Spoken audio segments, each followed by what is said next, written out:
This is kind of a spontaneous live. So, it's just gonna kind of be like I brought my old file over of Richard Allen. I wanted to do a live. I haven't seen you guys in a few days. I've been feeling horrible, and I feel still feel kind of crappy, but I just want to kind of take my mind off of it. So I'm like, you know what? I'm just gonna go live and we'll go through the old folder. So back in the day when Richard Allen was first arrested, like we all went to he doesn't have a Facebook, but Kathy had a Facebook, and we all live screen recorded. We all just like went to the Facebook and got anything we could off of them. And there's not much out about him because I mean, you could tell he's like a private person. There's not like you can't find much, but I thought we could go through some of my old files of him and just kind of see. I haven't been through him since what, 2 years ago, but why not? It's we are right in the middle of a freaking trial. What do you guys think so far? Has anybody changed their mind about his in it, like what you think about his guilt or innocence? Has anybody changed? Hey, gaming and sleuthing. Did you go? Oh no, you Saturday. Yeah, I don't run. I was gonna say, yeah, they don't have trial today. How are you? Um, so oh thanks, Sonia. Yeah, well, no, it's been I've been in bed all week, basically. But I just I'm forcing myself to at least it's my work, so I gotta do it. Anyway, hi Chloe. Yes. Wait, I didn't know you were a deadhead, Johnny. Why am I just finding that out? And I hope this isn't gonna be a mistake because I don't feel good. I hope it doesn't make me feel shaky, but this is my grape. It's like a grape bang. I can't the coffee is things have been tasting weird to me. Like my taste is off. Coffee tastes disgusting to me the last few days. So I'm gonna try it. This is tasting good. Hi, Chloe. I know I have been, Kim. I have been, but I just had to force myself to get out of bed and do some, at least just to go live. So it might not be the best live, but I just wanted to at least get out and at least put some work in. Okay. I know they're good. Hi, Nicole. Oh, I missed you guys. I did.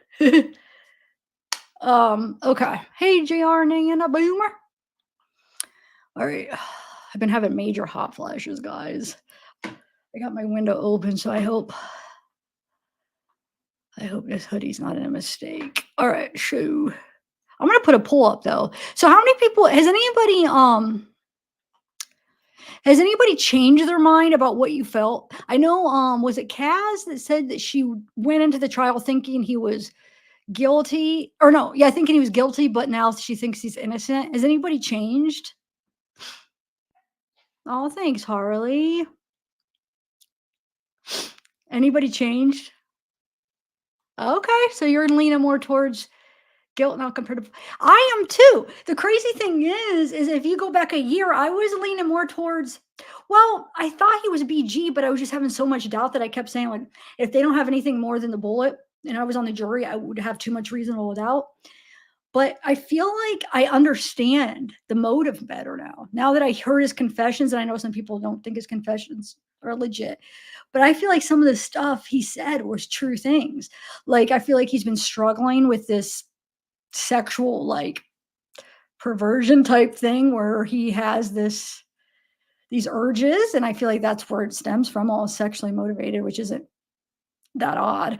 And I just feel like I understand it better. So I have went from really doubtful, and I'm still not 100%, but I'm leaning more towards guilt now too. Like I think if I was on the jury, I don't know, I might be able to say guilty. I don't know. We'll see how it goes.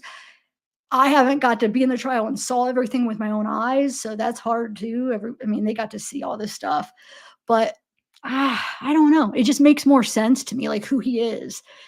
Before it's like, why would this guy do that? Like, there's no motive if it doesn't make sense. And now, like, I believe parts of those confessions about what he struggles with, and now it just makes more sense to me, which I think helps me like understand it better. So that's why I think I'm leaning more towards guilt than I was before.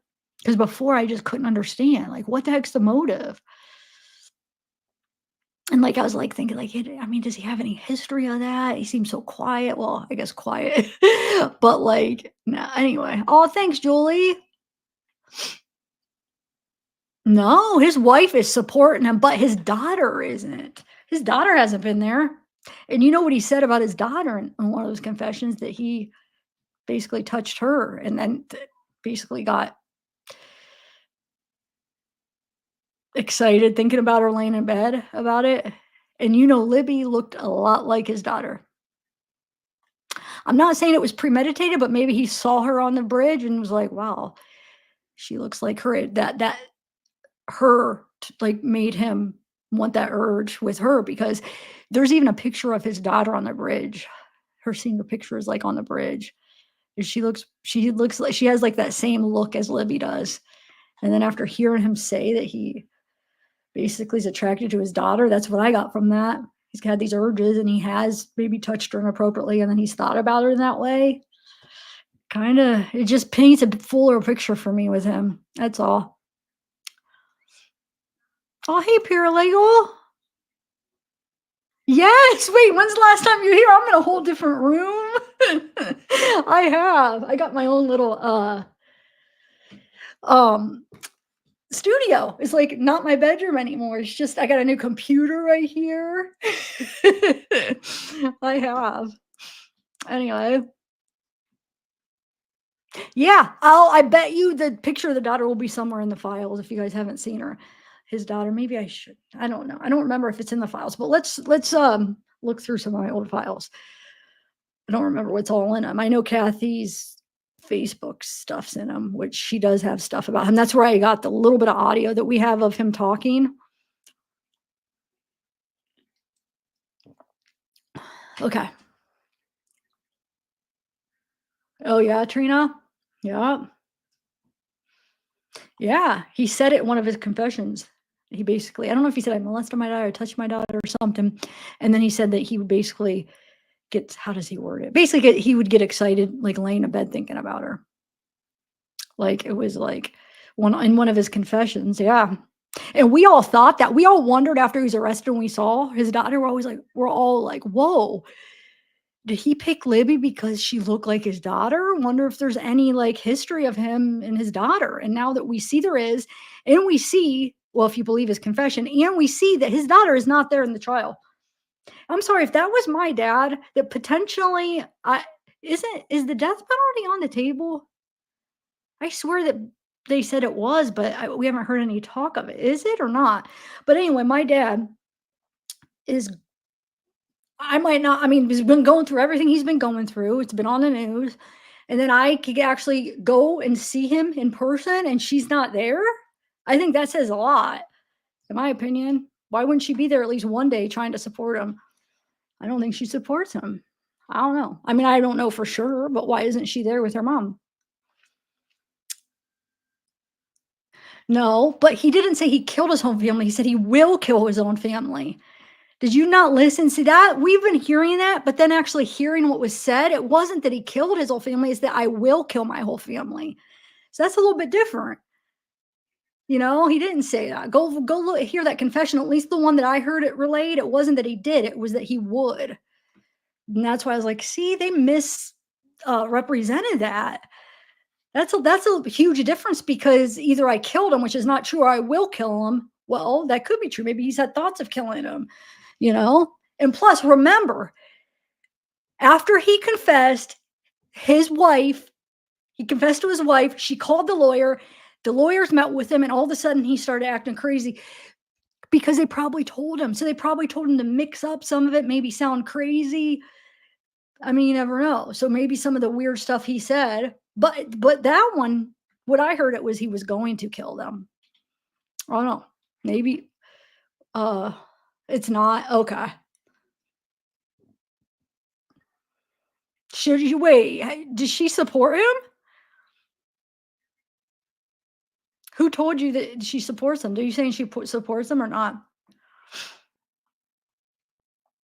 And if it was when she was little anyway, I mean, maybe she doesn't remember repression, but I don't know. I mean, all I know is she's not there.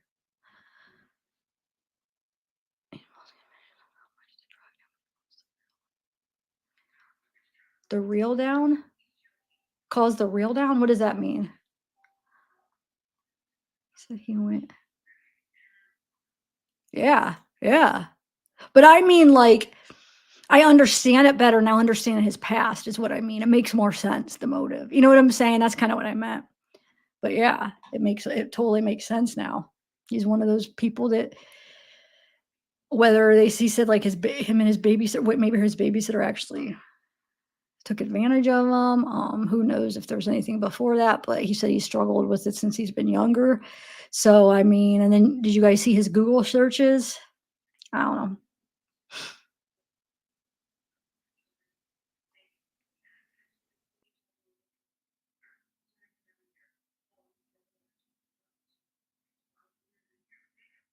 He went to s oh. Oh, okay, yeah. Okay,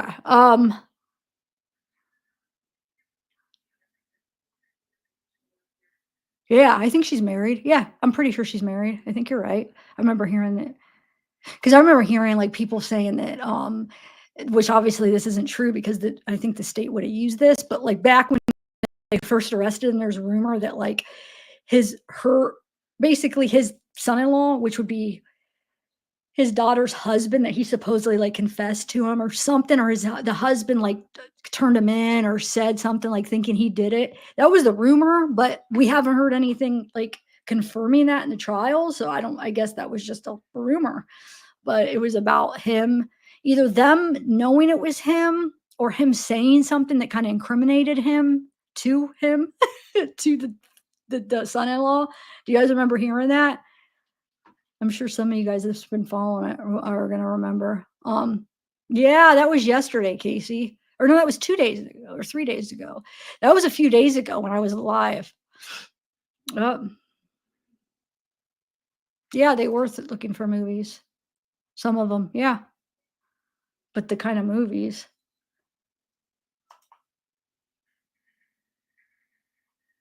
Hard trial to follow. We don't really know everything. Yeah, I know. It sucks. Okay, let me get my file up. Oh, okay. You're good. You are good, Casey. One-eyed horn flying purple people eater. Okay.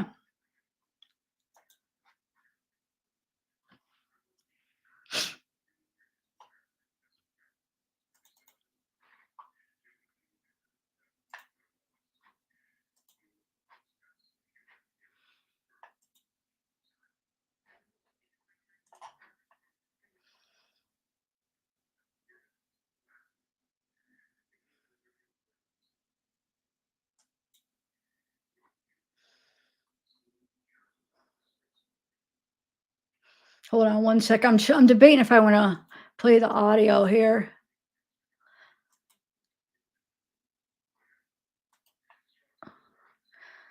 I'm debating. I'm almost like saying, "Screw it." I'm just gonna play so there's a clip where he's at the bar playing pool.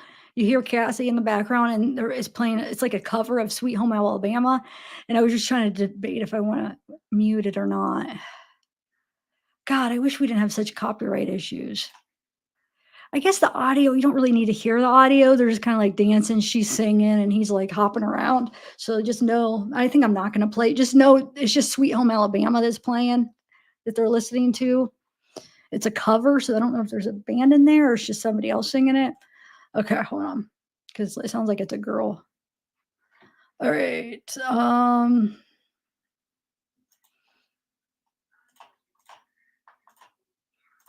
so that'll be the first one we'll play.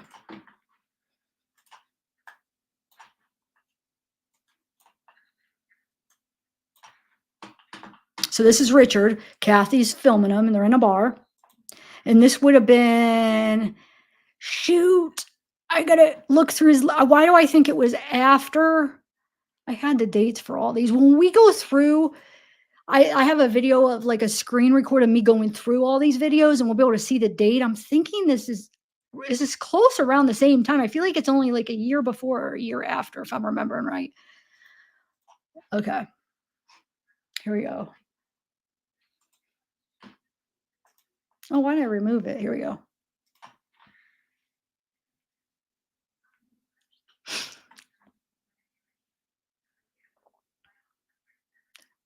Sorry, it takes me a minute to play. So she's like singing in the background, like woo. She's a trip though. She seems like a wild one in these videos. Not like too wild, but just like kind of fun and goofy. So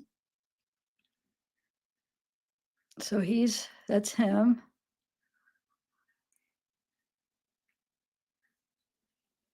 He does this silly dance. He's probably drunk. They're at a bar. I mean, I'd be drinking. Okay, wait. That has a date. Hold on. We could see a date. Let's see when it is. Yep. It's well, only a few months before. December 2016. It was February 2017. So 2 months before the murder, right here. At least that's when she posted it. Okay. Wow. All right, let me play that. Let me see what the next one is. Oh, this is the one where this is really close to around the same time. Shoot, hold on a second. This is the one off of Down the Hill, but I have the one off of her Facebook too. Here it is, this one. Okay, so this is 2016 November, 3 months before. No, not even 3 months before, because this is a couple weeks, not quite 3 months before. Look at pay attention to the coat he has on. Oh, thanks. I don't know. Depends how I feel what time this ends. Thank you though. Says had a great weekend when my hubby went Christmas shopping. But look at his coat. Wait, hold on. This has audio. I could play the audio in this. Hold on.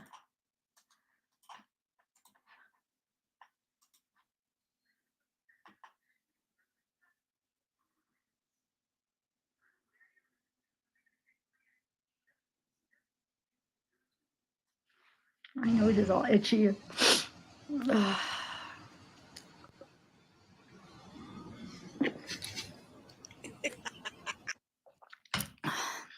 Oh, thanks, Casey.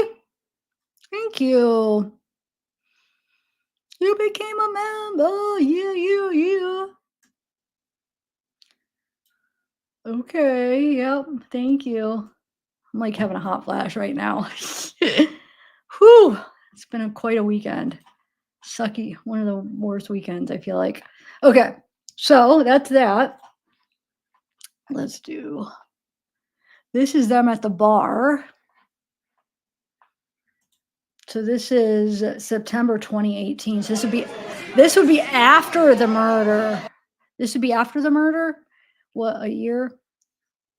A year and a half after? Ready? I smell it. Smells like summertime. Beach on the beach. You're right. Oh, so much better. You gotta start low. That's good. That's good. So he ended up gaining weight. Like you could see a change from like 2016. As years progressed, he got bigger. So he was actually not too big in 2017. Well, you saw him at the dancing at the bar. But then he ended up getting bigger as the years progressed. So no. Okay. So this is me going through her Facebook. Oh shoot.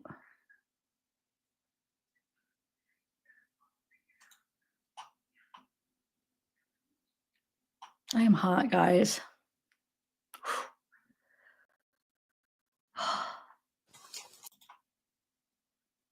Okay, he's behind her. So he'll be behind her on the horse. That's him. Hank and Tank.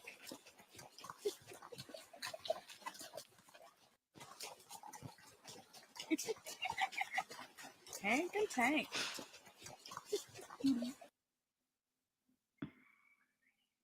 Yeah, her Facebook account is down now, so we can't just go to it. Yeah.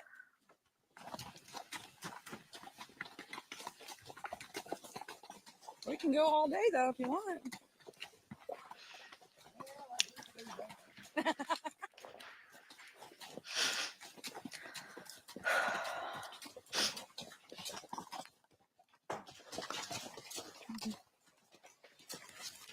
That. Yeah. Here, let's see if we could. Hold on 1 second. Let's get a see.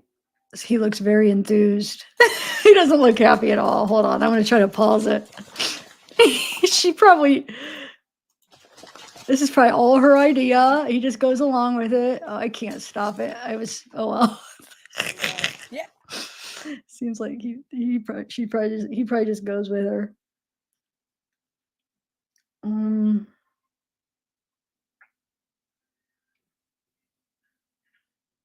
I guess I could stop and see what it says. Oh my, oh my. I cannot hardly walk now. My calves are killing me. Hike was nothing but boulders uphill. The whole 4.8 miles, one way back down, took us about 7 hours up and back, but it was worth it. Beautiful and beautiful. This was, like I said, like a year and a half after the murders.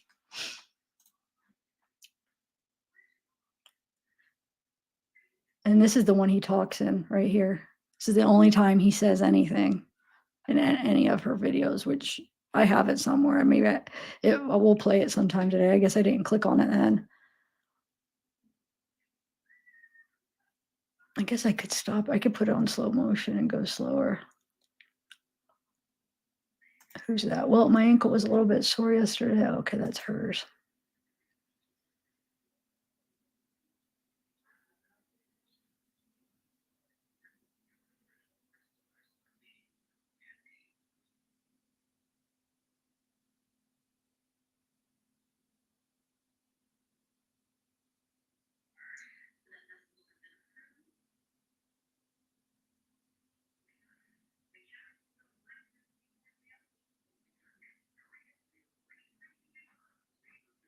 Sorry, I know this is going fast.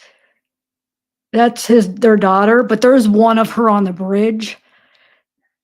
It's very creepy now, like thinking about everything. And I'm sure we'll get to it somewhere. Oh, shoot, hold on.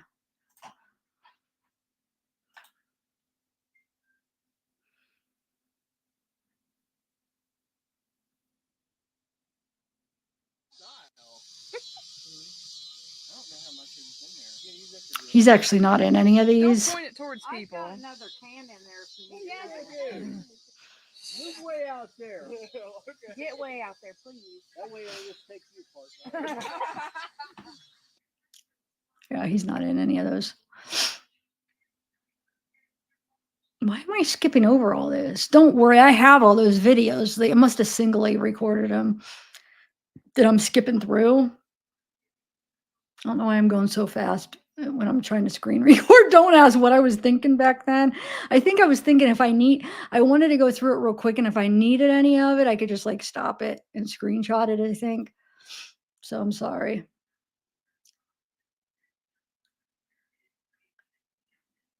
Let's see. Wait, I didn't mean to go back that far.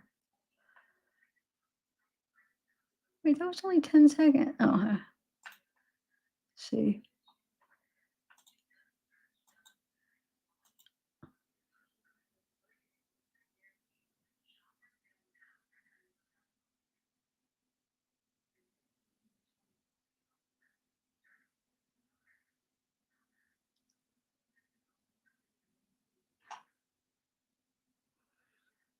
I'm sorry. I don't know what I'm doing. I guess I'm going back up. I think I'm just looking more closely around the few years around 2017. I don't know why I went back up. Sorry. I wish I could control myself back then. I'd be like, stop right there. Oh, I must have thought I saw something.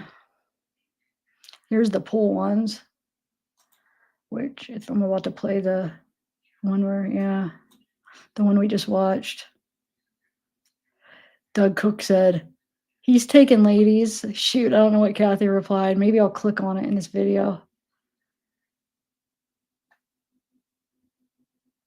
I don't know, but that's the one we just watched.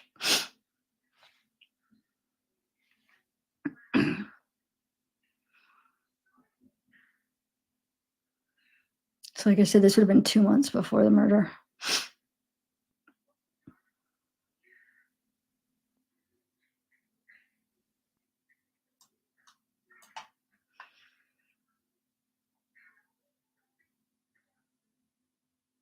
What am I doing? I'm making myself mad. Like, well, why am I going so fast? uh,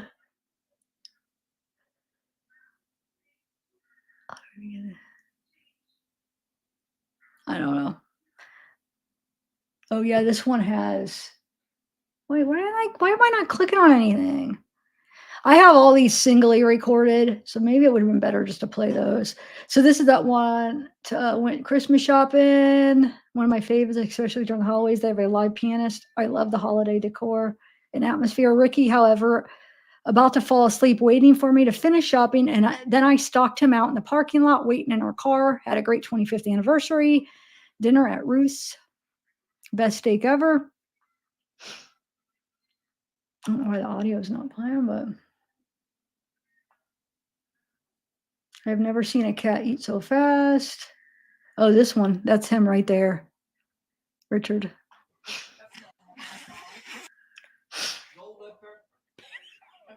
Yeah. No.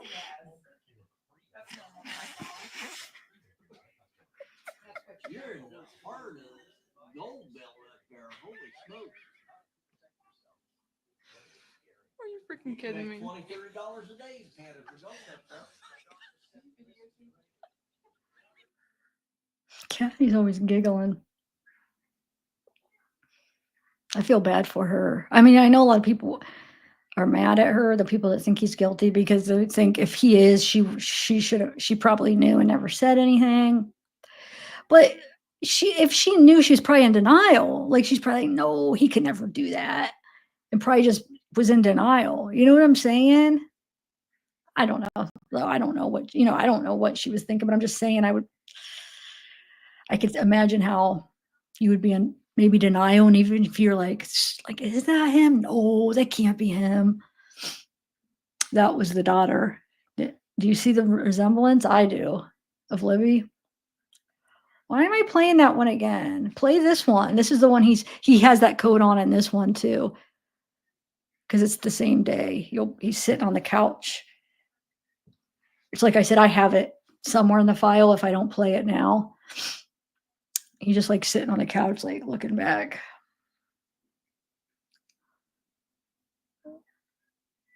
Okay, so that was that one. Okay, let's see the other one. Sorry, I went so fast through there. Maybe I'll go through it later and try to screenshot some. Okay, so here is a video from 2018, that September trip.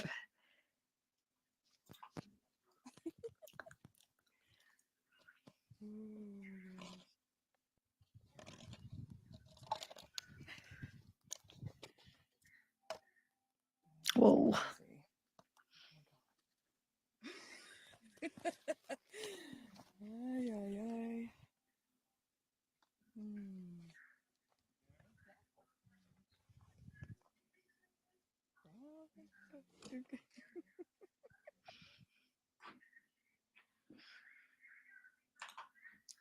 Here's the part. Here's the one where he talks. The only video in her whole Facebook. Going down.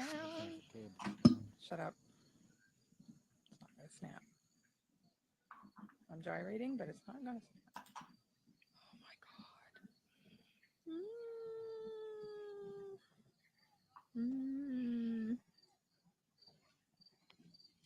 There's the wheelchair coming up. What? Oh my god. Lonely wheelchair. Wasn't that interesting? I'll play it one more time.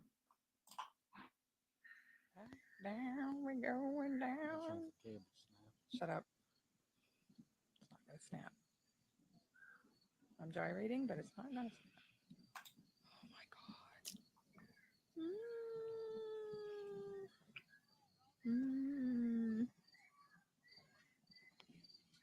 There's the wheelchair coming up. What?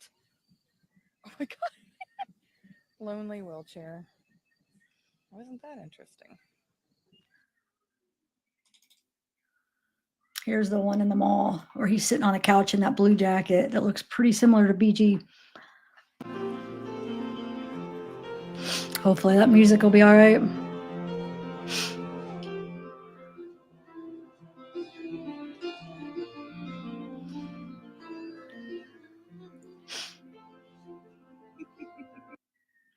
This was about 2.5 months before the murders. Don't know.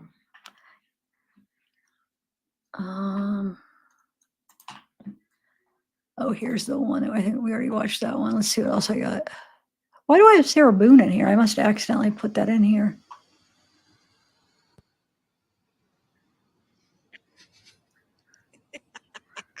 Shoot, why do I have that in here?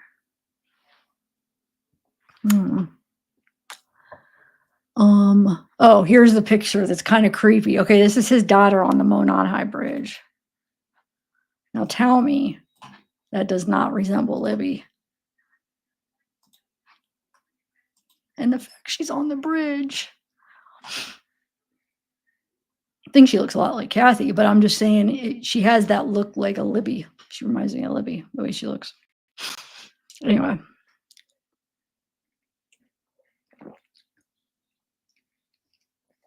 This is good, that grape. I almost like it as much as cotton candy.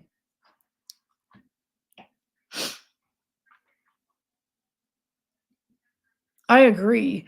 The way that like people are determining that based on people trying to take this video that's been destabilized, far away, turned, and the estimate they're on a bridge, it's crooked, and try to estimate the thing. Of course, they could be a couple inches off, but people are as one because of the whole confirmation bias thing. Anything that goes with what people think, and I mean, it's just humans do that. So like people that think he's innocent, they're going to be like, well, no, this person did a height thing, but see, if it was the funny thing is that if it was somebody the opposite and it proved it to be him, people would probably argue that, like, well, that's not that accurate. I mean, how do we trust that? I'm sure it's a couple inches off, but because it goes along with their theory, then it's like, oh, that's science.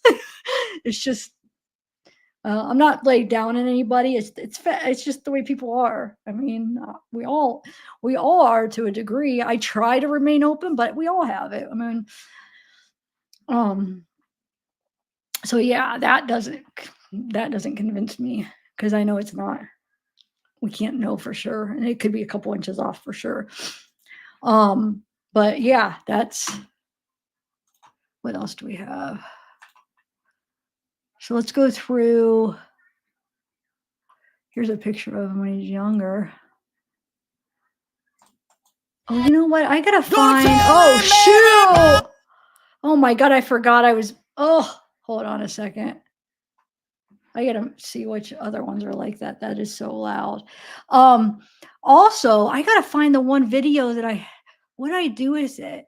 It came out like later, where it was like it was from the bar, but it was like the whole video where you could catch him walking in the bar and stuff. I mean, it's hard to tell because it's like you wouldn't catch too much of it, and it's just, I mean, you can't say for sure about like, oh, it looks like I'm walking, but it could look like a lot of people, so it is hard to tell. I just think with everything together, I think it is him because of all the factors, not just one. But I mean, I can't say for sure, obviously. I should do a poll though. Hold on, let me put a poll up real quick. And let me make sure that there's no more of those music ones. Yeah, okay. Gosh, that was loud.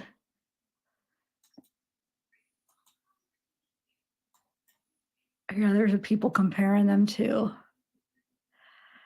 I mean, I know that it's a blurry video, but tell me that doesn't look pretty convincing. Look at that. Dang it. There's even one picture where I feel like you can see, you know how his hair is like space? You could see it in one of the way somebody that changed, you know what I'm saying? That changed maybe the exposure to get different like things that pop out. You could like see that in Bridge Guy. Like he has the same little missing part of a hair. I know. I actually just noticed that recently when I was going through pictures and putting together like I think it was when I was doing the voice comparison because I was getting pictures together for the visuals, and that's what I noticed. I'm like, oh, whoa, that little patch there is the same too. Oh, and then have you guys seen the picture where they're in the bar and behind them is the freaking poster for the girls, which is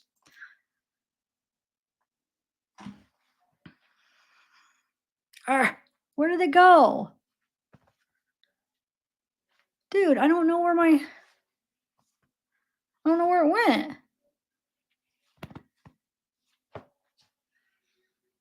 I can't find it. Oh wait. Dude, I just swear I just heard it drop. My earphone. Oh, here it is.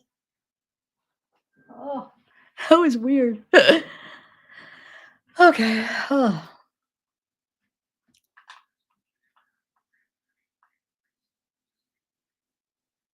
So Kelsey, Libby's sister, says, I don't know when this was, a screenshot. Probably it had to be sometime year early, maybe in 2022. I don't know. But it says, so thankful that documents will continue to be sealed for now. If documents had not been sealed all along, many would have ruined this investigation a long time ago. If you're upset by it, take it as a lesson. Wrongly accusing individuals without proper facts is unhelpful. This is him. I think I feel like they said this is when he worked at Walmart. I don't know though, because he's a lot heavier. Oh, that's his car. I have it cut out because I use it for videos, but this is it right here. No, it's the sketch. That's what it was. The sketch. Because I mean, they're in Delphi, so. But isn't that crazy? Because I mean, if it is him, they're sitting right. But I mean, I'm sure they've been sitting by the sketches and flyers a million times because they're local. 26, 20. See, I have. Oh, that's the freaking. I don't know why I have Sarah Boone in here. That's what that is. All right, hold on.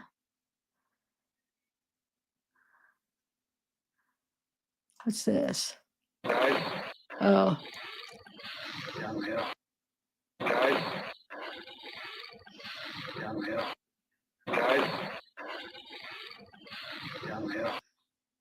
Because that another reason I don't think it can be accurate because the phone, the what like the angle of the phone changes. How do you can't get it accurate. I'm sorry. The way that the angle is changing, it's going to change the perception of where the other stuff is. Like there's no way that that's accurate. I wouldn't trust that down to the inch at all. They stabilized this. Remember, people he seen it at the trial said it was so jerky, but they wouldn't have caught it, but they were able to stabilize it. So yeah.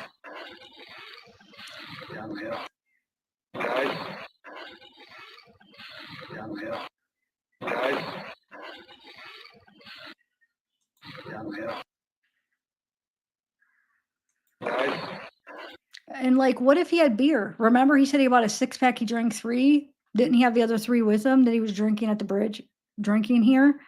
Like, we've been wondering for years, what is this bulge? Like, what is these big bulge in his coat? What if those were his beers? Looks like it could be to me. You could tell it's not his stomach. You could tell there's something under there.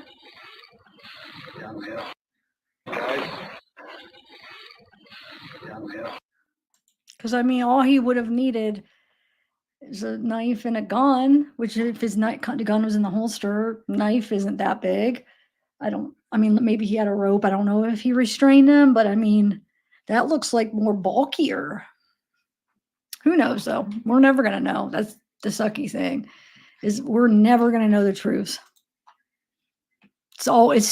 This trial did not clear up the truth. I'm sorry, it didn't. Which really sucks. Okay, so here we got, what else do we got here? Hold on. I got a bunch of photos.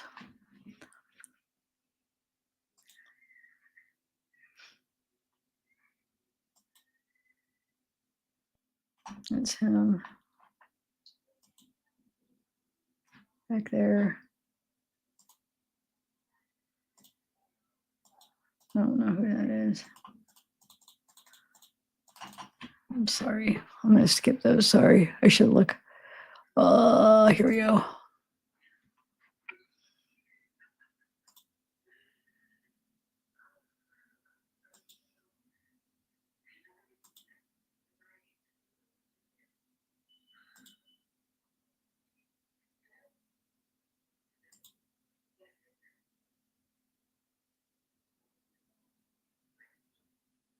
So I don't know. Is he peeing or something?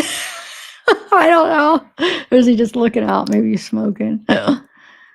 It's like she's purposely trying to get him in the shot. Like, look at him.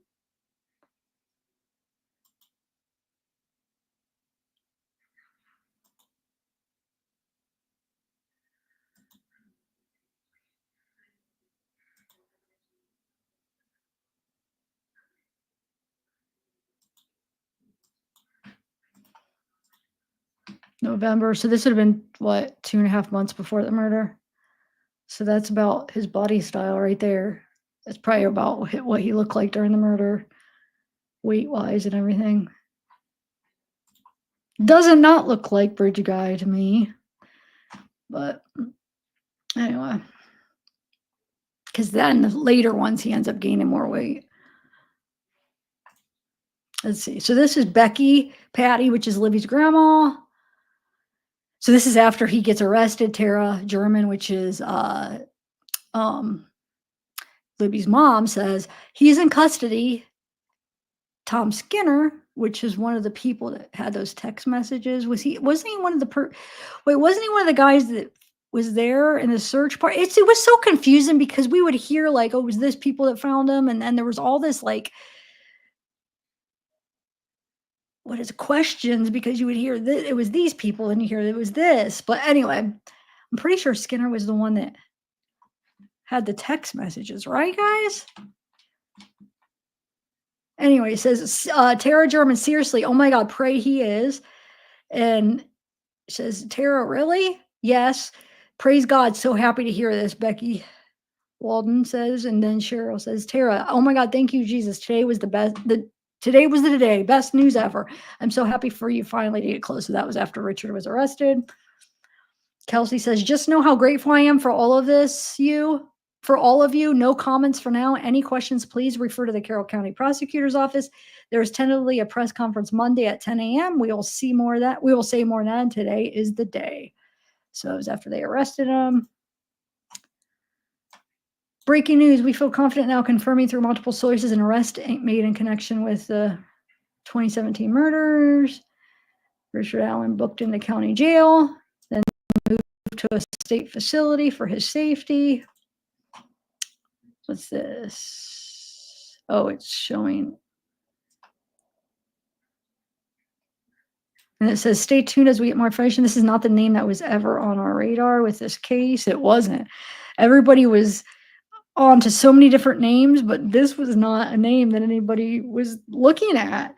It was so like random. It's like, who? What? Who's that?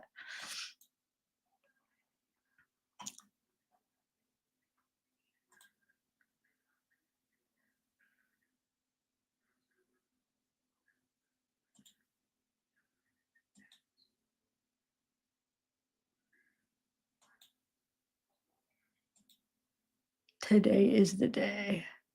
He's in custody. I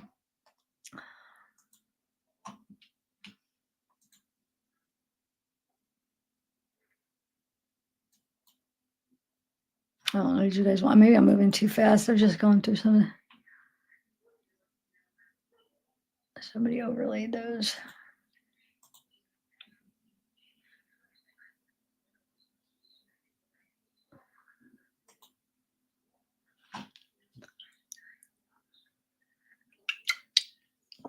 Man, this is good.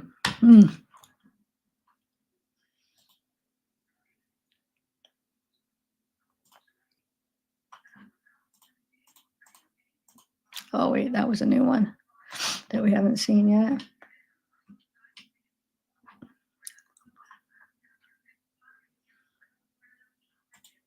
I'm surprised there wasn't a cigarette. Somebody said there was a cigarette found. Was there any DNA on it? Oh, hey, Hossein. Hey, True Crime Fanatic.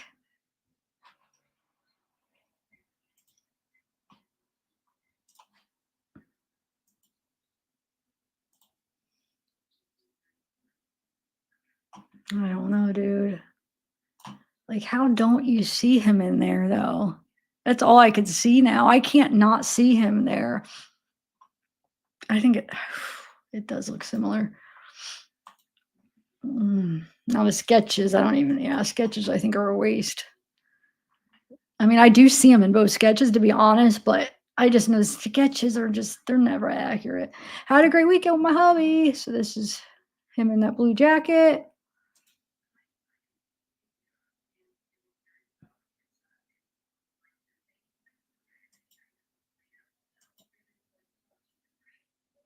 This is April 2017.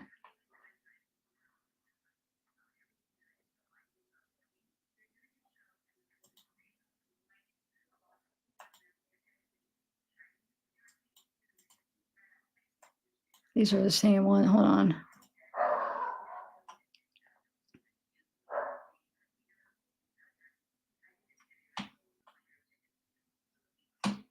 It's just saying, married to Kathy, works CVS, lives in Delphi, had their yard dug up earlier this week.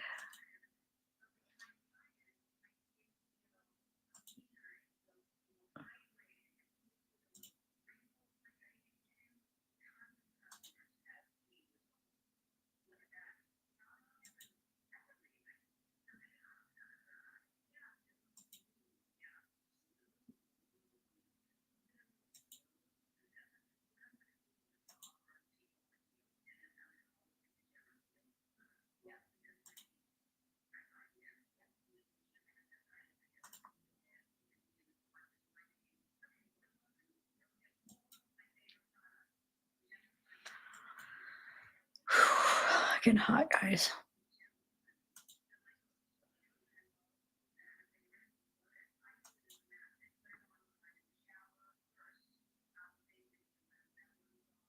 This is April 9th, 2018. This is that same December 11th, 2016.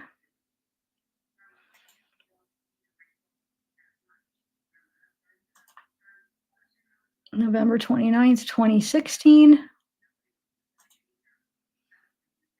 November 28th, 2016.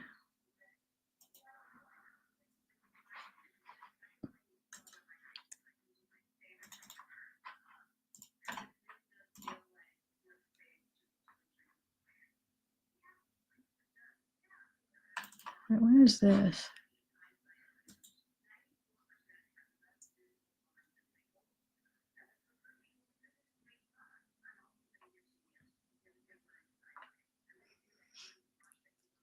So it's just showing us this longtime Delphi resident Ronald ended up on the wrong side of the double murder investigation. So it's showing you his property line, Ron's, and then where the bodies were. The bridge.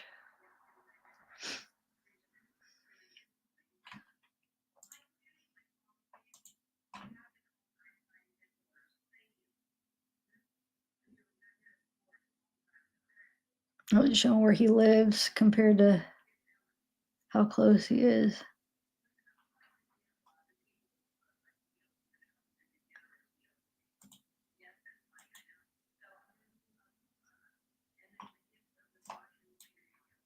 That's where he lives, and then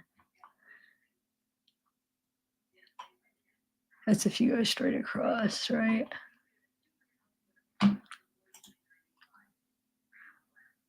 Oh, here's a map of the park.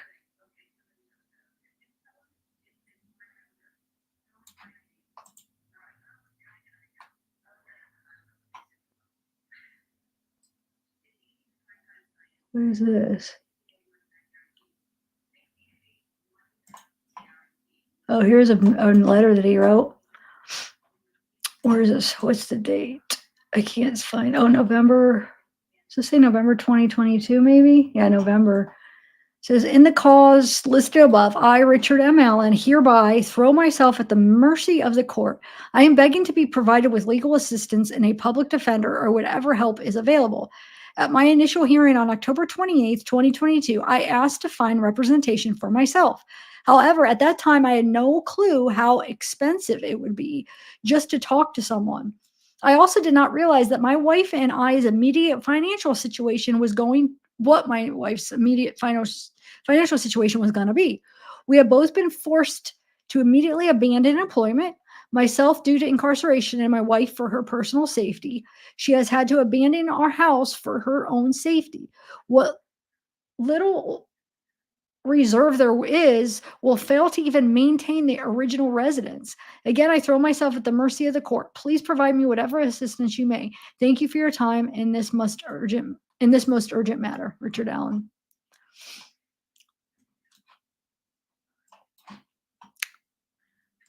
All right. What else we got? Oh shoot, there's a bunch of stuff. Let's see. There's some documents. What is this? Here's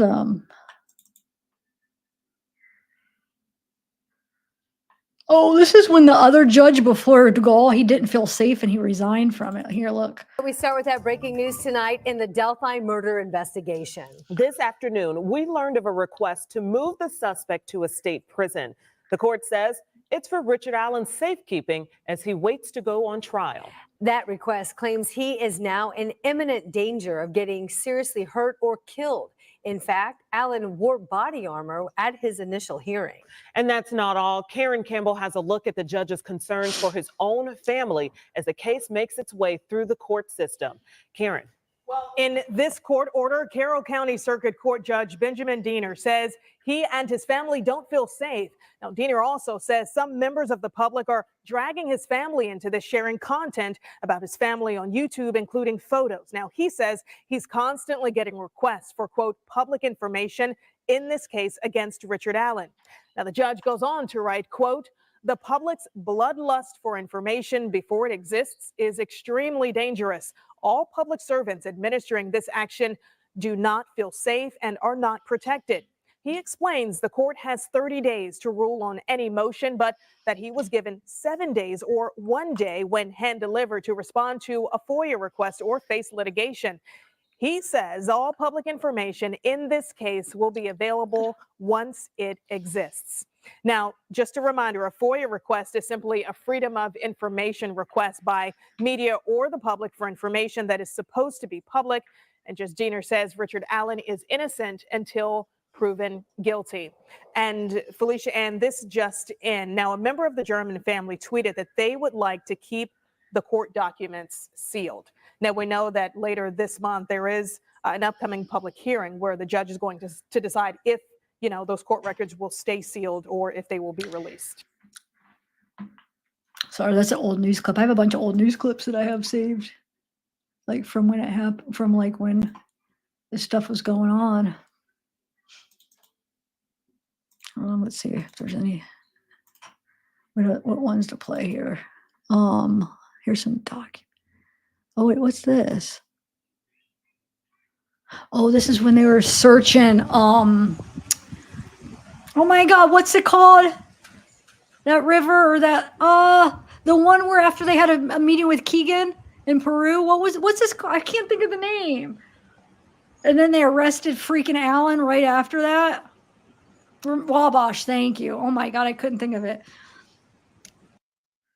Supposedly they were saying that it was related to the Delphi, and then not even a week later they arrested Allen. It was just like so weird. He was like, is that a coincidence? Let's see, this is a compilation of news Court clips. documents show a Carroll County judge is recusing himself from court proceedings for one of the county's most critical cases. Richard Allen faces murder charges for his alleged role in the 2017 Delphi murders that killed Abby Williams and Libby German. Now, Judge Benjamin Diener has taken himself off the case, saying he didn't feel safe. The Delphi community spent 5 years waiting for an arrest in the case after the 2017 murders of Abby Williams and Libby German.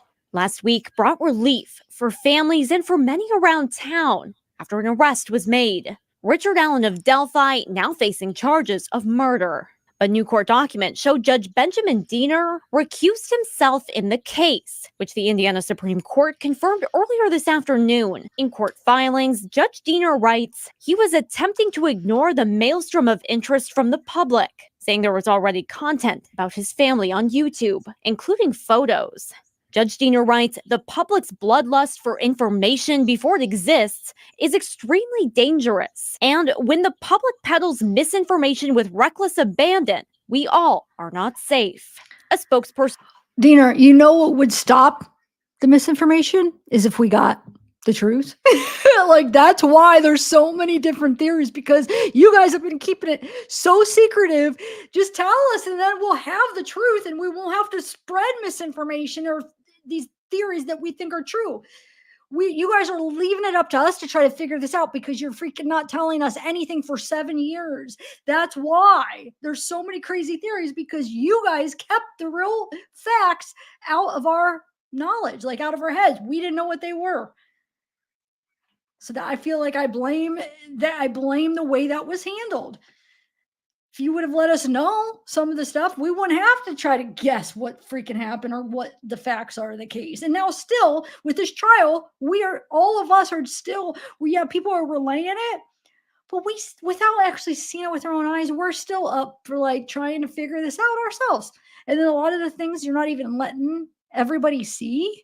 I'm sorry, I don't blame anybody but the way they handled this case. In my opinion, they were horrible. That's why, Diener, you guys should have just been a little bit more transparent. And for the Indiana Supreme Court says they're in the process of appointing Allen County Judge Fran Gull as a special judge in the Delphi murder case in Diener's place. Gull has served as a judge in Allen County for more than 20 years, overseeing several significant cases, including Bob Leonard's trial after the Richmond Hill explosion. That explosion set deliberately as part of an insurance scam, killing 2 on Indy's south side and leading to the destruction of 30 homes 10 years ago, next Thursday. The enormity of the case, the amount of destruction, the death, the descriptions that you hear, that it's like a war zone. So. A judge doesn't have to give a specific reason for recusing themselves in the case. There are several reasons that would require a judge to step away, though, including personal bias or prejudice of a person or their attorney, if they have personal knowledge of disputed facts in the case, or having a close relationship to someone involved in the case. And while the future of the judge in Allen's criminal case now appears to be decided, information on what led to Allen's arrest is still under wraps. Those records are still sealed by the court. Court filings did reveal, however, that when the defendant appeared for his initial hearing, he was wearing protective gear. Judge Diener writes that was not to protect Allen from the court, but rather that protection was to protect the defendant from the public.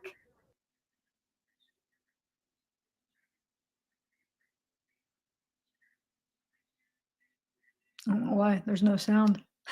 That's weird. I guess they're just showing the. This afternoon, we learned of a request to move the suspect to a state prison.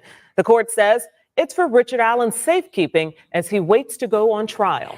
That request claims he is now in imminent danger of getting seriously hurt or killed. In fact, Allen wore body armor at his initial hearing. And that's not all. Karen Campbell has a look at the judge's concerns for his own family as the case makes its way through the court system. Karen. Well, in this court order, Carroll County Circuit Court Judge Benjamin Diener says he and his family don't feel safe. Okay, I'm going to skip this because they keep saying the same thing. Let's see if there's anything new in these. This is just a compilation of news clips from that time. Oh, let's watch this. It's an interview with.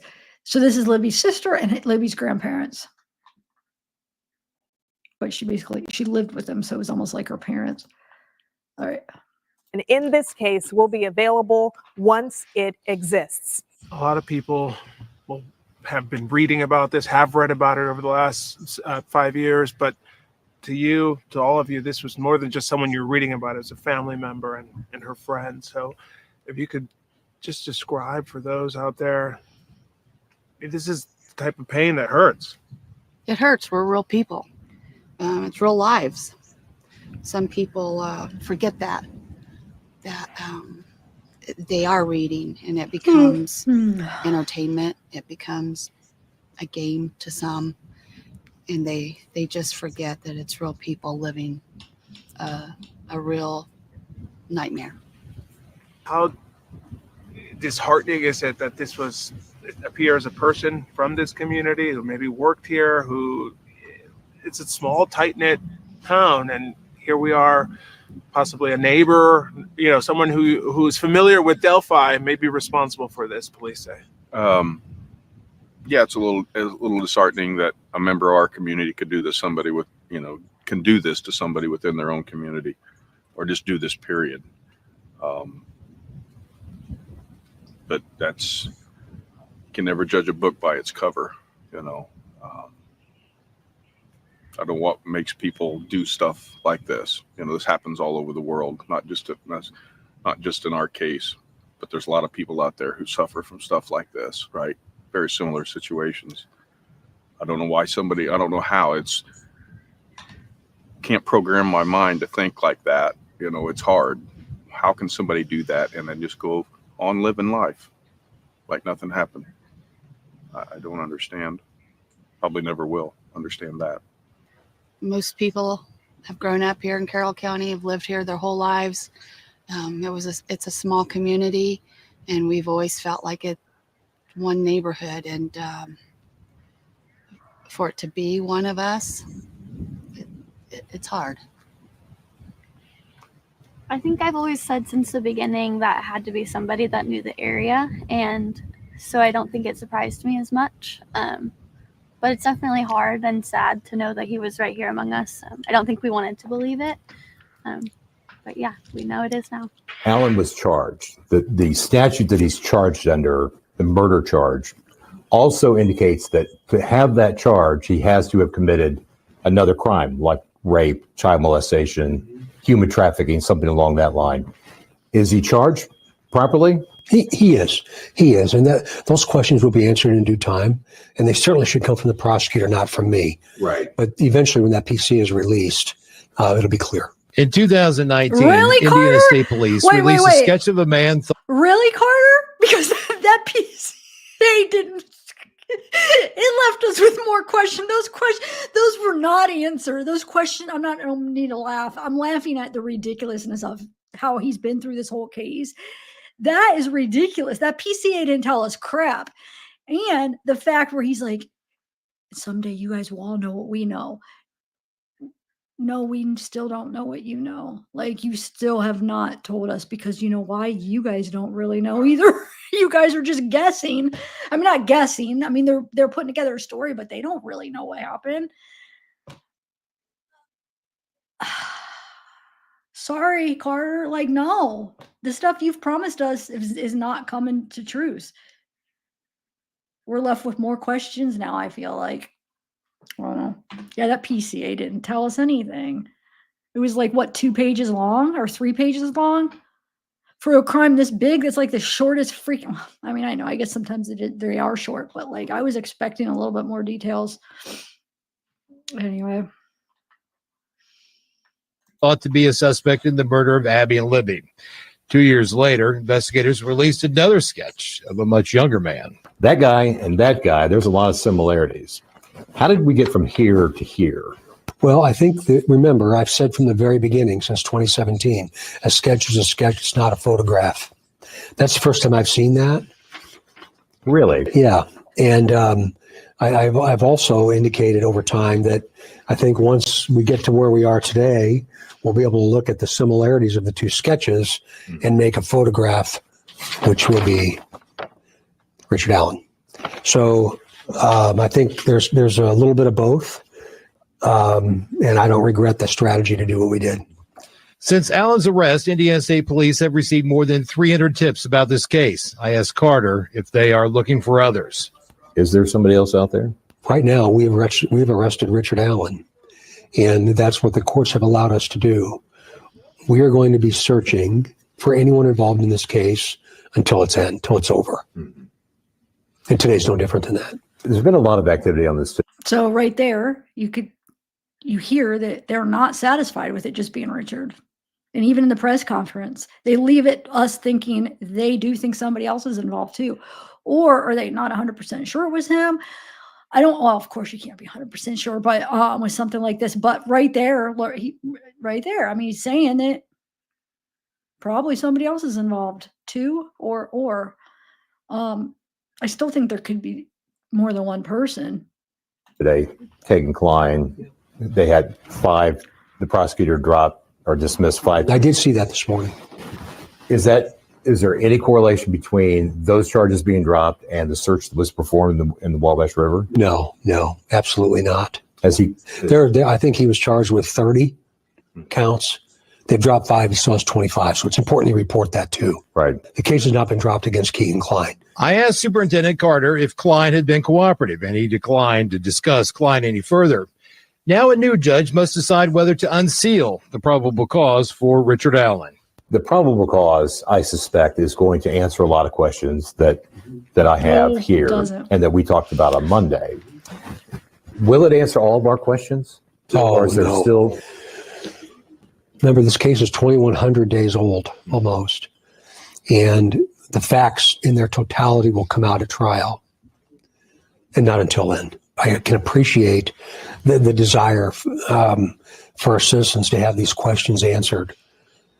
And my response to that is it will come. It will come. But if any of us said something that would be detrimental to the criminal prosecution of the person or persons that killed Abby and Libby, and I was responsible, you should hold me accountable too. It will come for what, those 20 people that were lucky enough to go see the trial? I mean, there's such a small group of people that get to see it. Why? Why can't we all see what the heck's going on? You know? So yeah, it'll come for some people, but most of us don't get to see it. And people there are still confused. People there are still seeming like they're not sure either way. So Carter, I don't know. You lied to us, I feel like, this whole time. You didn't know anything, and you wanted to make it seem like you knew more and that you were on top of it because you didn't want to admit that you failed these girls. Richard Allen, who faces 2 counts of murder in the 2017 killings of Abby Williams and Libby German, has been in the White County Jail since shortly after his first court appearance last week. On Thursday, Carroll County Sheriff Tobe Lesenby asked that Allen be moved to a state prison for safekeeping. He stated that the sheriff's office cannot provide the services, attention, or supervision necessary to ensure, protect, and guarantee the safety or security of the defendant, staff, or facilities. Judge Benjamin Diener granted the request that morning as part of a highly unusual 2-page order that lashed out at attention and media coverage of the case. Diener wrote, "The public's bloodlust for information before it exists is extremely dangerous." He continues with, "All public servants administering this action do not feel safe and are not protected." Diener is the judge who agreed to a prosecution request to seal the probable cause affidavit that outlines the evidence justifying Allen's arrest, including the rare move to keep the information private even after Richard Allen was in custody. Wish TV has filed requests with the court for the affidavit to be made public. That is common with nearly every criminal case in Indiana. In Thursday's order, Diener went on to write, "All public information will be available the second it exists. And when the public peddles misinformation with reckless abandon, we all are not safe." Judge Diener also noted that when Richard Allen appeared in court in an unannounced initial hearing, he was wearing protective gear. Diener says it was to protect the defendant from the public. Meanwhile, a state Supreme Court spokesperson says the new judge in this case will be Frances Gull. She served as a judge in the Allen County Superior Court since 1997. She was a finalist for the state Supreme Court in 2012 and one of only 5 judges in the state that led a case with cameras in the courtroom. It's unclear what the change will mean for the timeline on deciding whether to make the probable cause affidavit public. We heard from Isn't that crazy? So she was one of the judges that did allow cameras. It's this freaking case. Like there's some kind of like thing that comes with this case. It's just like private. So now she's making it so secretive, but it doesn't seem like that was like her. Like that wasn't what she normally did. So saying it's this case, when people were saying it's Frances Gull, it's her fault. No, this case has been secretive for 7 freaking years. It's not her, it's the case. And everybody is just for some reason they're bowing down to somebody with it all. I don't know who has the power, but somebody has this power, and all the judges are just backing down and keeping it secretive. I don't know why. I don't know if there's more than one person. It's just so weird. It's so freaking weird. Yeah, but to not, yeah, I don't know. I don't know if I mean, even they're saying it's weird to have it sealed. They said, you know what I'm saying? Even these reporters, so you know what I'm saying? They're all saying it's the first, like, that is so odd that they had the PCA sealed. They finally did release it, but they had it sealed forever. From the Indiana State Police Superintendent about the reason for the different sketches. I think that was the absolute right decision at the time to do what they did. I've always said that the two sketches are simply sketches, they're not photographs. It's a piece of an investigative puzzle. Allen was recently transferred to state custody for safety reasons. He is due in court in a few weeks. We know Richard Allen worked as a licensed pharmacy tech at this CVS here in Delphi, but many continue to ask and wonder how a man now charged with 2 counts of murder managed to stay under the radar. Thanks, Kim. In a town of about 3,000 people. Thanks, Kim. Those who live in Delphi are still trying to cope with news that Richard Allen is the man police say murdered Abby Williams and Libby German. I mean, it's the day after Halloween, but it's a little eerie and tense. In downtown Delphi on the square, businesses like the Office Tavern put up a new sign on their door reading, "No media allowed." They weren't the only ones. Country Hair also had a sign. Off camera, one business owner told 13 News the community is still in shock. That's what I'm surprised that it's this close, that it took this long. Police released his mugshot, but these are Facebook photos of Richard Allen. He's a husband and a father. We've blurred faces to protect the privacy of other family members. He looks just like a regular guy from Indiana. Just some guy you pass on the street and wouldn't think twice about. Just being as free as they are for as long as they have been is unnerving. It's definitely unsettling. We know Allen has a pretrial court date that is set for January 13th of 2023. He has a trial date set for March.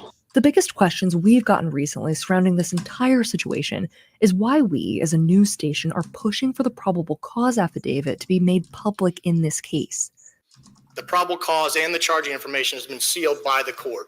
Probable cause is a requirement found in the Fourth Amendment, and it has to be met before police make an arrest or before they conduct a search warrant. We get and request probable cause affidavits as journalists all the time, and they're crucial because not only do they lay out why an arrest was made and give insight into why a person in our community no longer walks among us as a free person, but they're public documents, so it's transparent why police are taking a person into custody.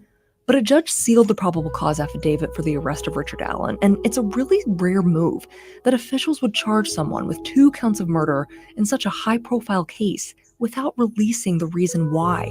It's something a lot of experts didn't anticipate. I can't think of ever hearing of a probable cause affidavit being held 30 days after an arrest was made. Another big question we've been getting is what happened to the judge in this case? On November 3rd, we reported Carroll County Judge Benjamin Diener had recused himself from the Delphi murders case. In his order, Diener said he has determined that the particular circumstances within the underlying case warrant recusal and dictate that a special judge be appointed in this case. Another question we got, why is everyone saying Richard Allen was charged with murder? Isn't he innocent until he's proven guilty? Well, under U.S. law, Allen is innocent until proven guilty. It's a crucial part of due process. The 14th Amendment states no person shall be deprived of life, liberty, or property without due process of law. That usually refers to fair procedures. But Allen's been charged with 2 counts of murder, and he has been arrested, but he hasn't been convicted. Another question, do police think Richard Allen is the man who committed the murders? Yes, he's charged with 2 counts of murder and has been arrested. Again, the probable cause hasn't been released, so we don't know specifically why. But Indiana State Police Superintendent Doug Carter also told our reporter Emily Longnecker that straight up when she asked him a similar question. Are you confident this is your guy? The judge signed the probable cause affidavit for the arrest of Richard Allen for 2 counts of murder. Yes. Do you think there are other people involved? I'm not going to go there. Our final most asked question, will Allen's trial be televised? No, it will not. A rule in the Indiana Code of Judicial Conduct, Rule 2.17, Oh, there we go, baby. prohibits judges from allowing court proceedings to be broadcast. Interestingly enough, though, a pilot program that launched in November 2021 allowed 5 counties in Indiana to broadcast court proceedings. Judges were at their discretion if they wanted to allow them to be broadcast or not, and Allen County was one of the counties involved in that project. Remember, Allen County's where Special Judge Fran Gull, who's now being called on to hear Richard Allen's case, was pulled from. At this point, we don't know if the actual case will be heard in Allen County, but it's interesting to think about how that pilot project could have possibly impacted Allen's trial if it hadn't stopped on March 31st of this year. Of course, this situation is one that will continue to unfold. If you have any ongoing questions, please leave a comment. We'll answer it as best we can. We'll also be streaming an in-depth special on Saturday, which will hopefully answer some of these questions on this horrific case. That is interesting. I don't remember hearing that. But Fran Gull is one of the ones that accepted it and was a part of the project, but yet she's not allowing it. This case is huge. I feel like if any case needed transparency, this would be the case. For 7 years, people have been held in the dark. This would have been the perfect case to allow cameras, considering she allowed it in her county. That was dang it, man. Wonder why she changed, like she didn't for this. I don't know. Anyway, that was kind of interesting watching old clips. I actually have some more. Did you guys like that? I have a number 2 with news clips. Let me see what this is. I kind of like the murders I of actually 2 teenage girls. I actually learned a lot. I learned a couple new things from that. Now watching him a year or so later, 2 years later, some of these, it gives you a different perspective because now a lot has happened since then. Actually, that was interesting. Let me see what this one Girls says. from Delphi, Indiana, rattling their hometown to its core as more than 5 years went by without an arrest. It's scary because we have a lot of trails here, and I have a teenage daughter, and we enjoyed going on those trails and doing things in the community. So it just left you with a feeling of uneasiness. Now some relief as sources tell WRTV, our ABC affiliate in Indianapolis, that an arrest has been made in the investigation into the murders of Abby Williams and Libby German. The teens' bodies were found near a hiking trail in February of 2017. The name of the person arrested has not been confirmed, but sources say that the suspect appeared in court this morning. Heather Starkis says she knows the suspect. She described the person arrested as a local who worked at a Delphi pharmacy store for years. She had this to say about the suspect. The person that they're accusing has children of their own, so how would you feel if something like this were to happen to your children? German's sister posting on Twitter today in part, quote, "Just know how grateful I am for all of you. Today is the day." I hope the best for the community and the families, that everybody can finally be at peace with what happened to those girls. Did a monster walk these streets of small-town USA? To the good people of Delphi, Indiana, population just 2,972, 50-year-old Richard Allen was one of their own. Everyone knew him. He worked at the local CVS pharmacy, the only drugstore in town. Today, they are reeling in shock after he was charged with the slayings of teens Abby Williams and Libby German. Reminders of the manhunt have been everywhere in Delphi for 5 years, including the bar where Allen was photographed smiling, a sketch of the wanted man behind him. Bob Matlock owned the bar. It's such a shock. I just can't see it in Rick. Knowing the Rick I know. New details of Allen's life are emerging. He was known around town as Rick or Ricky. He's lived in Delphi for about 15 years. He has no criminal history, just 2 speeding tickets and a seatbelt violation. He and his wife, Kathy, have 2 children. At a news conference in 2019, cops gave what now seems like a perceptive insight to the killer who may be in this room.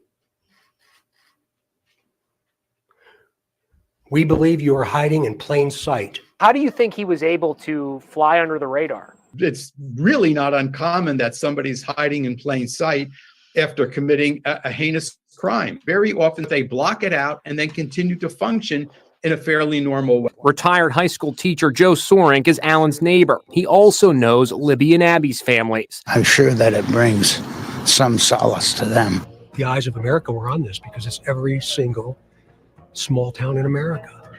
The anguish to loved ones feeling one step closer to justice. I never gave up hope. And the questions that remain. How could he stay under the radar? Did he commit this crime? Did he go to work? Did he go to church? Did he have social interactions with people? I have a lot of questions for the police. Small town Indiana, the heart of Hoosier territory. Fewer than 3,000 people live here in Delphi, but for more than 5 years, an unsolved mystery, the heinous murder of 2 of their children after they vanished hiking on this trail. And the person accused of the crime was one of their own all along. How can somebody do that and then just go on living life like nothing happened? I don't understand. Probably never will understand that. According to state police, a 50-year-old Richard Allen was taken into custody late last week. He worked at this CVS store in town. CVS telling ABC News in part, "We are shocked and saddened to learn that one of our store employees was arrested as a suspect in these crimes. We stand ready to cooperate with the police investigation in any way we can." Calls made to Allen's family have not been returned. His home less than 2 miles from the trail where the young girls vanished. Allen's neighbor in disbelief. Never crossed my mind. The only way I knew him was as working in the pharmacy there. Allen appeared to be like everyone else. This photo showing him at a local bar where he was a regular. Behind him, a sketch of the suspect. How confident are you that we have the right man behind bars here? The judge acknowledged and signed off on a probable cause affidavit, and that's the way our system of justice works. And the judge agreed that we had probable cause, so Richard Allen was arrested for murder ×2. That's all I'm going to say about him. The investigation ongoing since the day the girls' bodies were discovered, involving multiple leads and more than 70,000 tips. Crucially, video and audio of a suspect believed to be involved, seen in this short, chilling clip released by police, recorded on Liberty German's phone. The thought process of these young girls to take a video and even to capture some audio of who could have been the actual person that killed them. It's so rare to get these amazing pieces of evidence. It's not clear if Richard Allen is the man seen or heard in the video. He pleaded not guilty at an initial hearing and is being held without bond. The arrest marks a crucial nexus point for Superintendent Doug Carter, the head of the Indiana State Police. My resolve to catch him is as strong now as it was day one. In an interview with Nightline just this past February, Carter had this piercing message to the suspected killer. We know about you. We know a lot about you. It's very declarative. We know a lot. Should he be afraid? Should he be afraid? 100% yes. Today could be the day. Today, that day has come. What do you say to people who live here who now are sort of coping with this idea that this possible killer may have been among them for this time? That's the shock to a lot of different people. But again, I hope they felt what I felt pulling into the parking lot today. I hope they don't have to feel like they have to keep looking around and wondering anymore. Libby's grandparents wearing their hearts on their hoodies. Today is the day. Your shirt says it. Her shirt says it. Yes. We've just fought every day.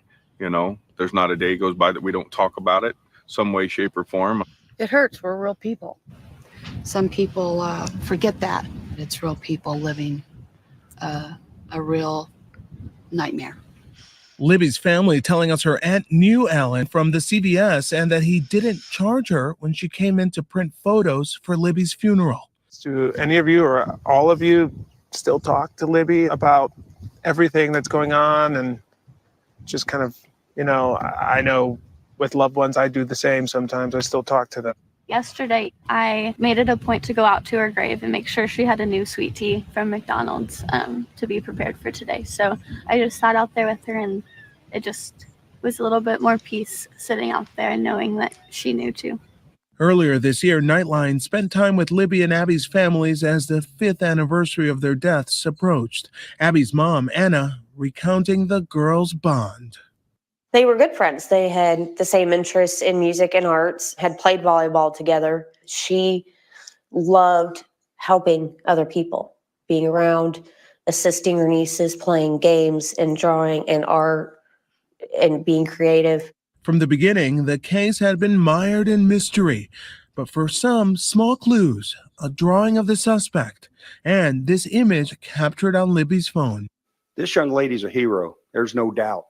To have enough presence of mind to activate the video system on her cell phone. 2 years later, a new, different drawing, and this video and audio of the suspect from Libby's phone.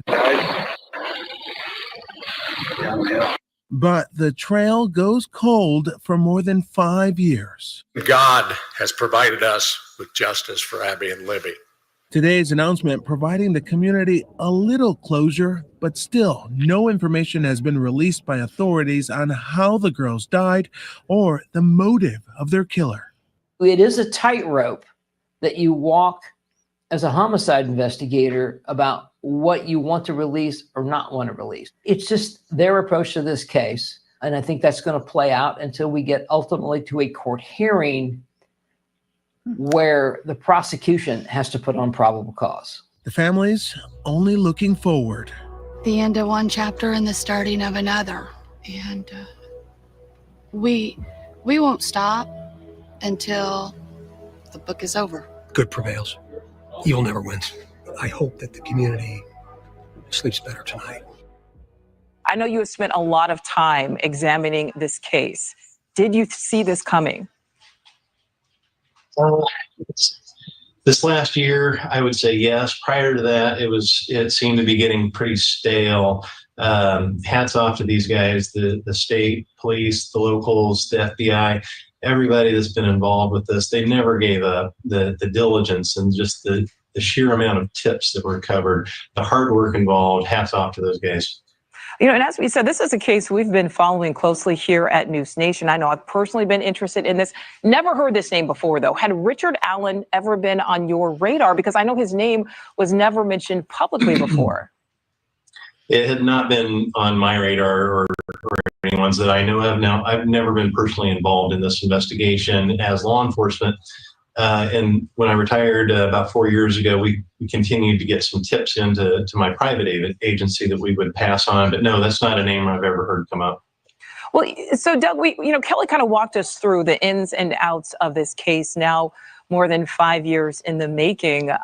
This arrest coming now. Why now? Some piece of information's come in, some piece of evidence has been found.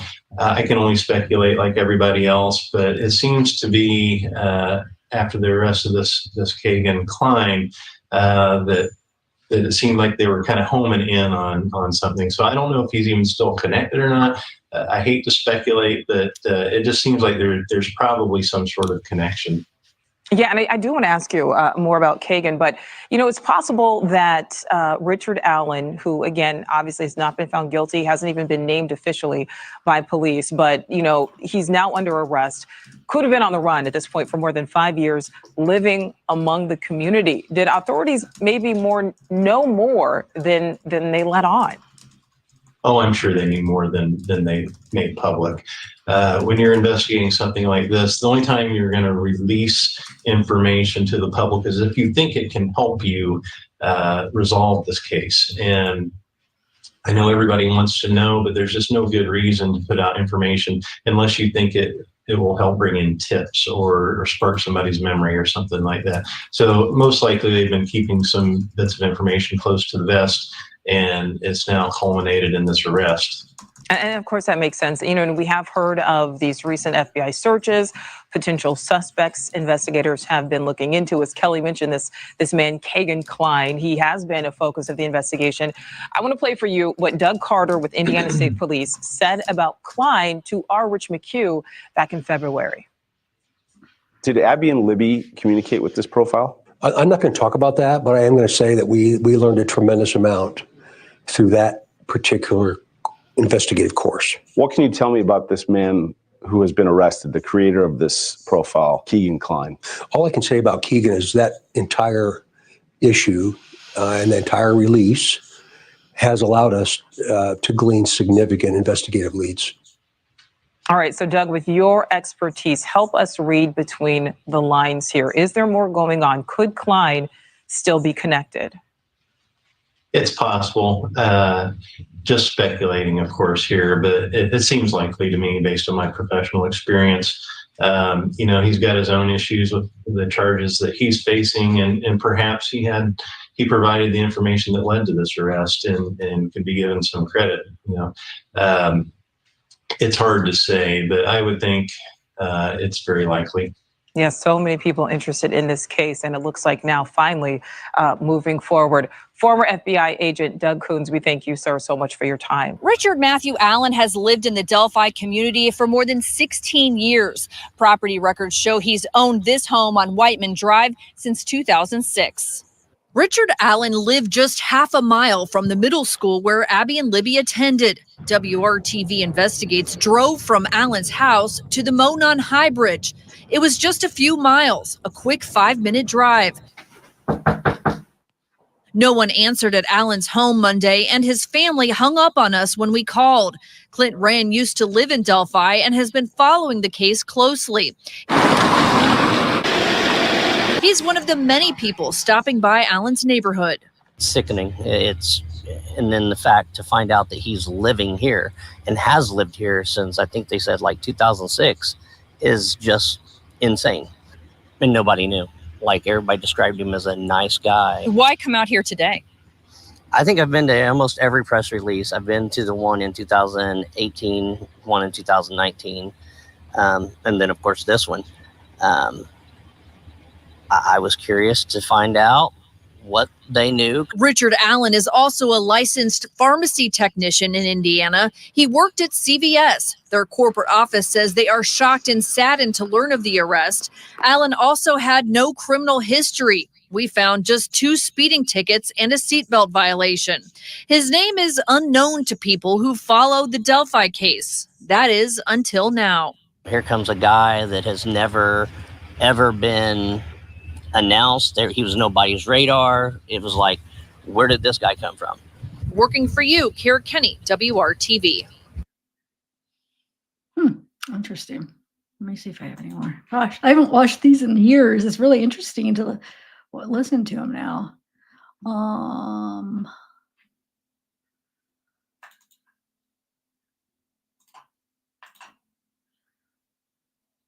wonder.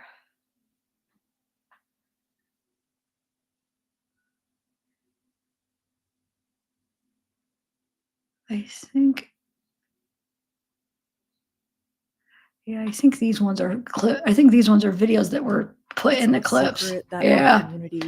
Okay. Yeah. These are where the full videos. Okay. So, wow. Wait, hold on. I have.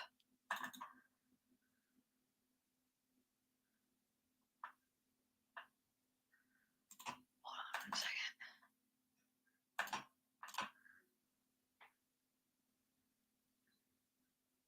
All right. Let me go back to this. Wait, not that one. Hold on 1 second. See what all these documents are. This is November 2nd. Richard Allen. This is what? Filed a request by Sheriff Carroll County to transfer inmate from the county jail. So this is when he transferred from the county jail to the custody of the Indiana Department of Corrections for safekeeping. And this is a big deal because this is one of the defense's big things that he should not have been there, you know. The court, being duly advised, finds the defendant is an inmate awaiting trial and is in imminent danger of serious bodily harm or bodily injury or death, or represents a substantial threat to the safety of others. This finding is not predicated on any acts or alleged acts of the defendant since arrest, rather a toxic and harmful insistence on public information about defendant in this case. In general, this court has 30 days to rule on any motion that is filed by a party in any case. Yet concurrent to the actual case naturally occurring, this judicial officer keeps getting direct requests from non-parties for public information, claiming that this officer has 7 days or 1 day when hand delivered to respond to the request or face litigation. While this officer is responsible for the entirety of the circuit court docket, it attempts to ignore the maelstrom of interest from the public. It is known that YouTube already hosts content regarding family members of this judicial officer, including photos. This is the one they read about the bloodlust. They've read that quote a bunch. All right, let me see what else we got. Oh, this is the rest of it.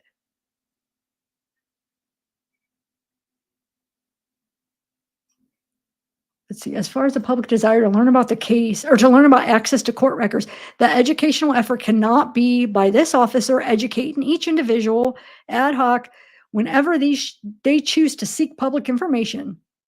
These inquiries are inherently disruptive to the operations of the court, as they are wholly outside the operations of the court.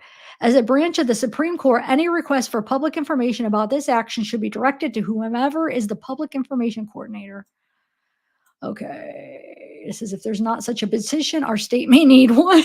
Okay, well, defendant indicated at the initial hearing an intention to hire private counsel. Defendant is reminded that he must retain counsel within 20 days of the initial hearing because there are deadlines for filing motions and raising defenses. And if deadlines are missed, the legal issues and defenses that could have been raised will be waived or given up. If defendant is unable to retain counsel of his choosing due to financial indigency, defendant is reminded that he is entitled to court-appointed counsel, and defendant will be examined upon request. This talks about the defendant appeared for the initial hearing. He was clad in protective gear. It was basically not to protect the defendant from the court. That protection was not to protect defendant from the court. That protection was to protect defendant from the public. Until a finding of guilt or judgment of conviction occurs, in any case, judgment must be reserved and the presumption of innocence must be respected and preserved. Okay. Let's see. This is from one of the groups. Connecting dots. I'm a local, like most everyone in town. I've been racking my brain, wondering how I didn't recognize him from the sketch or any warning signs. I'm a former bartender at JC's. That's where he used to go. I work closing shift every Saturday, tournament day. I had gotten used to RA's reserved nature and KA's, which is Kathy's, bubbly personality. I waited on them every Saturday. He was a really good pool player, always finished pretty high on the board. Well, this particular Saturday, I walked in at 4 as usual, and he had just lost pretty early in the rounds. Rare for him. Well, his wife was still in and was having a really good day. It was slow, and I'd sit every so often with my regulars, B and S. I don't know what the point of that was. Known evidence taken from Allen's. Barbara McDonald remember, Barbara is the one that is the reporter or source for the court TV. Barbara McDonald has stated the following was taken: 2 bundles of dark cloth, look like clothing, a shoebox, a Macy's shopping bag, flash photography items in shed. There was digging around the shed, a vehicle unsure of year and make. Oh, here's the rest of that. Sorry. This is the rest of that one. I was like, there's got to be more because we didn't hear what the point was. Okay. So that person that works at JC's, this is the rest of his post. He says, well, RA was at the table, and you could tell the more time passed, the more upset or angry he was getting. Kathy ends up making it close to the end, but loses. She is bubbly, so she's just in her own world, bouncing between my regulars table and the pool tables, literally in her own world. She loses, comes and sits at the table. I go and sit, and she's happy, saying things like, I had such a good streak, and so on. Bubbly barely notices him in a bad mood. She calls her bubbly. He's standing at this point, agitated. He wants to leave and keeps hounding her. She says something like, he probably wants to go home and sit around. And he goes, oh, well, go home, but I'm going to beat the F out of you in the parking lot first. And B goes, that's not cool to say, man. Can't talk to your lady like that. We all are in shock. I could feel the energy shift. So he's saying Alan said that to her. He goes, oh, we'll go home, but I'm going to beat the F out of you in the parking lot first. Wow, I forgot about this. And she leans forward, sort of bobs her head and says, yeah, because that's real effing funny with a disgusted look on her face. So that's what Kathy says back. He's griping this chair, like leaning on it, but tightens his grip. Sorry. And doesn't break eye contact with her. I'm telling you, he stared her down until she got her case and said, what? Oh, until she got her case and said bye to everyone. I remember being worried, so I propped the door open and watched them get into the car and leave. This incident was completely out of character for the nice guy I had thought him to be. Other than this one incident, he was always happy, kind, and reserved. I remember thinking, no way could RA have been involved. I told multiple people this, but remembering this incident tonight, I can honestly say I think he could have been capable. I can admit I don't know them other than the bar setting, so I won't be able to answer any questions. I really don't feel good about posting this either, since it is not my relationship, technically not my story to share. It's just crazy the situations you overlook, things you connect when looking back. Interesting.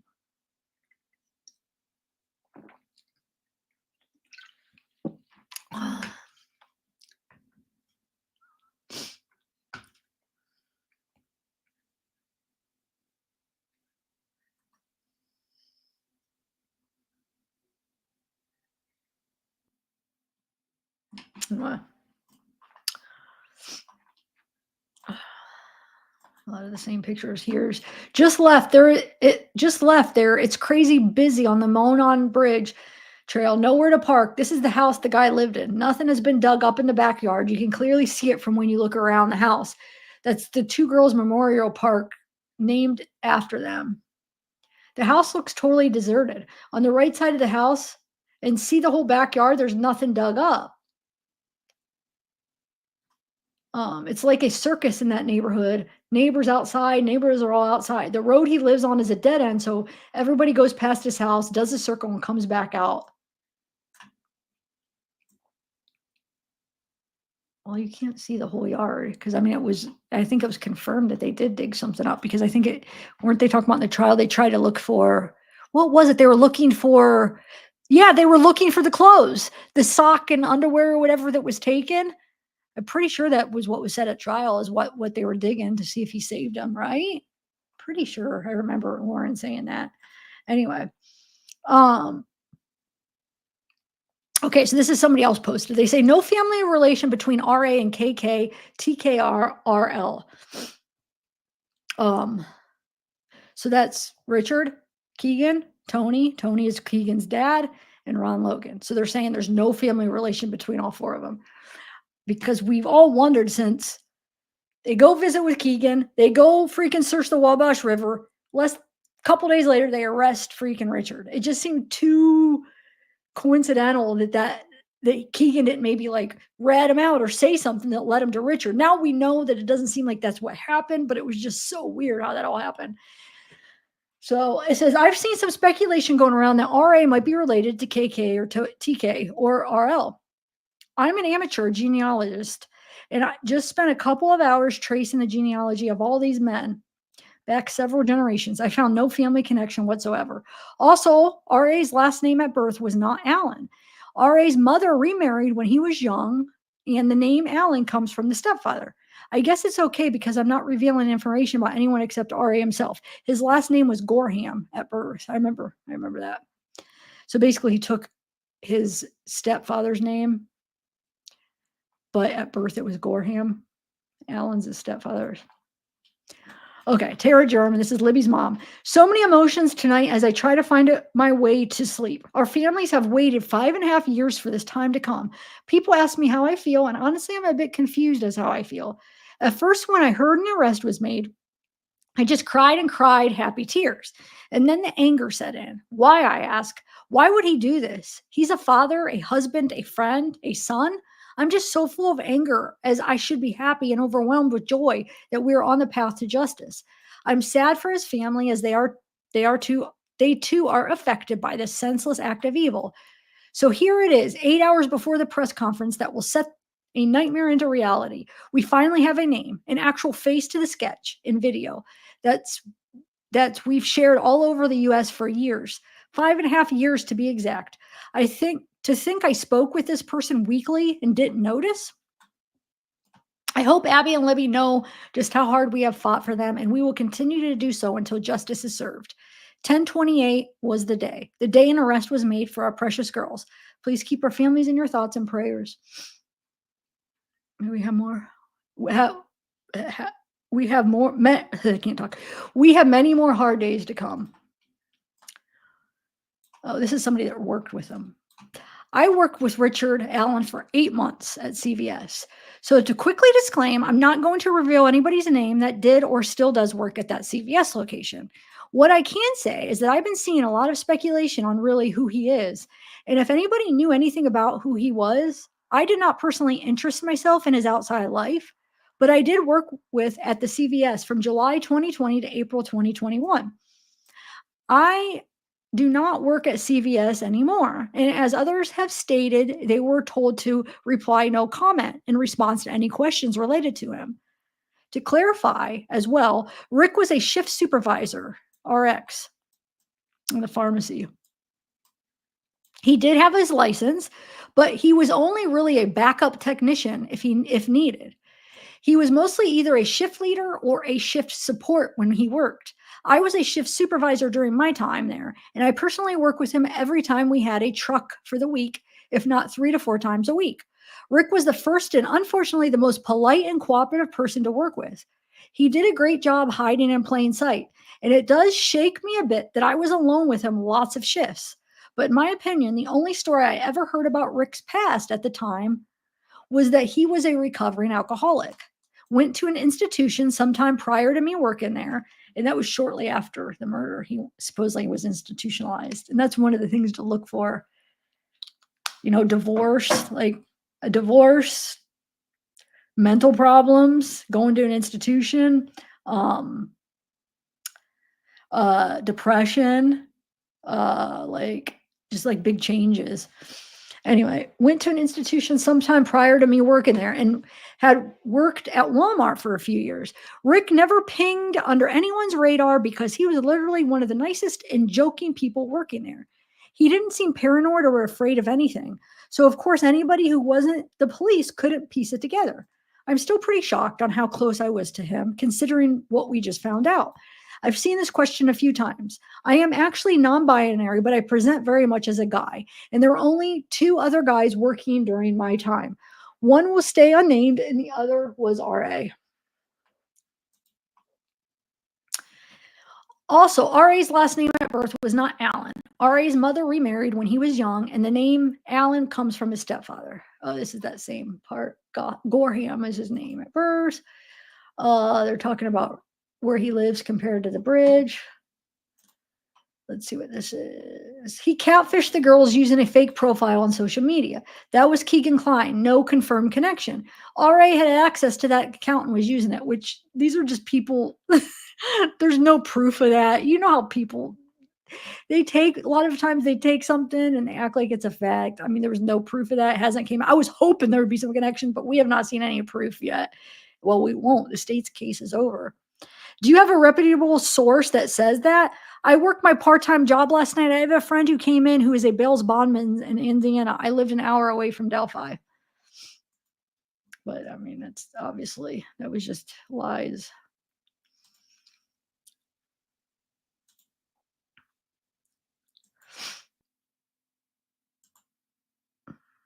This is that one where she was thankful that it's sealed. We already went through that. Some of these will be the same thing. My husband said he heard on the news that they found Allen's mitochondrial DNA. No, that's not true either. But isn't that funny how people hear all the, I mean, that would never came to be true. Okay, so what's this? Transfer inmate from custody to sheriff to custody of the Indiana, yeah, the Department of Corrections when they transferred them to the prison. The aforementioned has been incarcerated, transferred to White County Jail. Okay, let's see. She's been charged with a high-profile case, creating potential safety and security concerns because of extensive coverage from an array of various media platforms, both mainstream and social, throughout the state. the United States and the world. He has been charged in a high-profile case. Potential safety and security concerns exist involving not only the defendant, but also jail facilities in Carroll and White counties within the state of Indiana. I cannot provide services, attention, or supervision necessary to protect or meet the defendant's needs to ensure, protect, guarantee the safety or security of the defendant, staff, or facilities. I am respectfully request the court an order approving and directing the transfer of the defendant to the custody of the Indiana Department of Corrections. Said agency has agreed to accept custody of the defendant for safekeeping. I will be responsible for transporting or coordinating transportation arrangements with the Indiana Department of Corrections, the defendant to and from the respective facility. That's Tobe Lesenby. You guys could go down a rabbit hole with him because he's got a lot of controversy surrounding him too. I don't trust him. Anyway, I guess there's even a murder that happened in the jail that they think he was a part of. I don't know. Yeah, I don't trust him. Anyway, okay. There's the bridge. This is showing Rick Allen's address in Peru because we know Keegan Kline lived in Peru. They're pretty close. So everybody, because we were trying to find a connection between Richard and Keegan, because it's like, dude, they had a meeting with him. They're searching the Wabash and the news was reporting that they think it was in connection with the Delphi murder. So when they were reporting on seeing all these people search the Wabash River, they're like saying they think it's in connection with the Delphi murders. And then a couple of days later, they arrest freaking Richard. So it's like, yeah, I know I said this multiple times. I'm sorry, I'm repeating it. But the point is we were trying to find a connection, and we we found that they both lived in Peru and they weren't far from each other at all. I mean, maybe they did know each other because, I mean, these towns are really small. I mean, possibly. I was hoping that they would, in the trial, they would show some kind of connection and be like, look, there's a connection between Keegan and it, some way that maybe they worked as a team and it just like would help confirm that it was Richard, some kind of connection, but they didn't. They must not have found one. Must have just been a coincidence. Look how pretty that picture is. Look at the colors. That's pretty. Look at the green and the blue. I love the two colors like that. That's a really good picture. Even that's nice. I like the angle of that. Anyway. Look how green.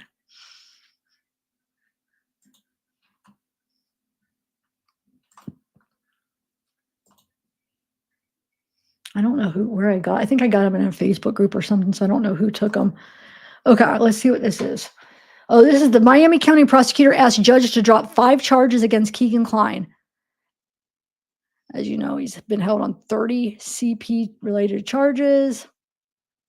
Also amend more than a dozen of charges against Kline. He's a link to the case, but has not been named a suspect.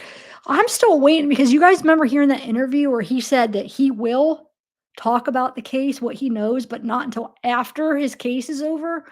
Well, his case is over, right? I'm waiting to hear. Where's this interview? I want to hear what do you know about? Maybe he's talking about after this trial. He probably is going to wait till after this trial. I want to know. He made it seem like he knew something. Did you guys hear? I wish. What was that interview? I got to think. Where was it on? Murder Sheets. If it was, then I can't. They strike. Shoot. I don't remember. Why am I thinking that was who it was with? So I won't be able to replay it if it was. Shoot. Anyway, oh well, it was interesting. All right.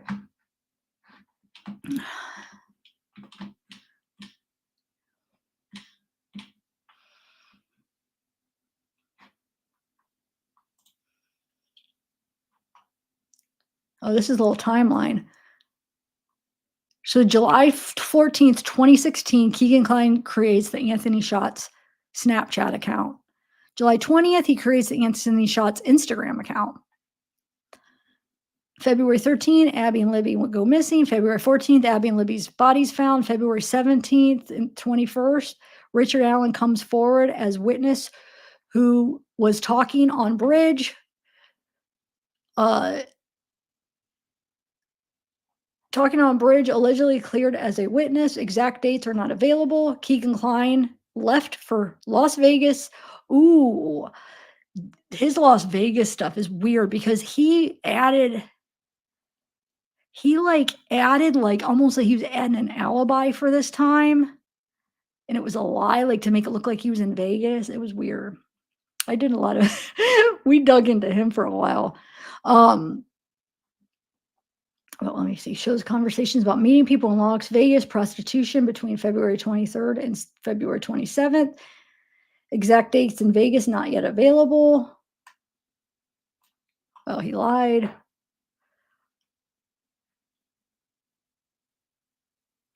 Search Keegan Kline's house. 7 electronic voices.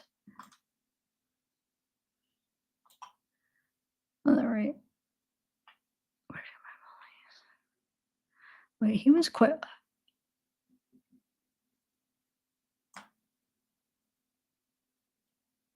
Yeah, I don't know. I'm not going to go through all that.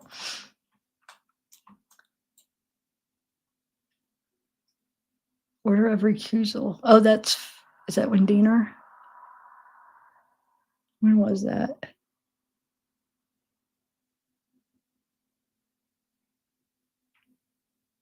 Yeah, recusal.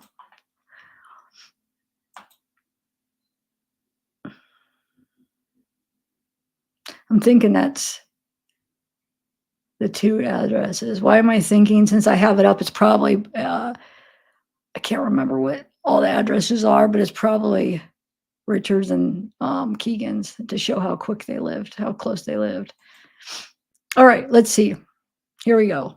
John Brainerd, Rick Allen Hill. What? I know, or he's talking about Hill. I know, but I'm speaking from years of recording experience and the fact that they also expect identification from a 1-second video that more closely resembles a Minecraft character as far as details go. Only worse because it's a blob. What? Rick Allen Hill said something about Abby saying about a gun, but I have not heard it myself. It's funny because now we know. Guys down the hill. Okay. Let's see.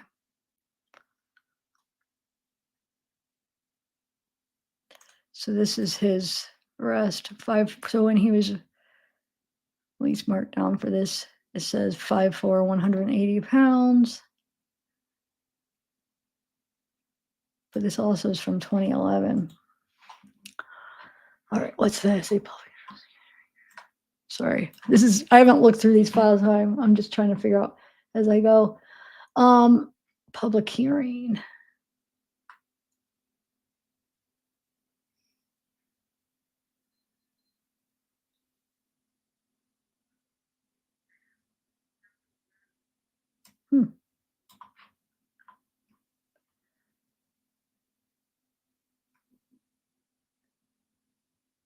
Trying to get information, public record,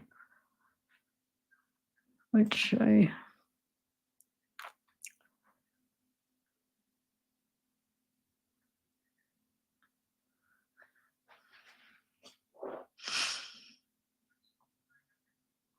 if we operate under the assumption that he's a serial killer, then in all likelihood he acted alone. He would be a psychopathic and therefore without remorse. Being near posters won't bother him. DC baiting him won't faze him. He is able to blend in and maintain his normal veneer to family, friends, co-workers. I've always felt like he was a spider and the bridge was his web. He regularly scouted. They were waiting for the perfect opportunity, which he regrettably got. Because he is a serial killer, then he has a path of ours and murders behind him if we operate on that assumption. I don't know. Just somebody randomly posting.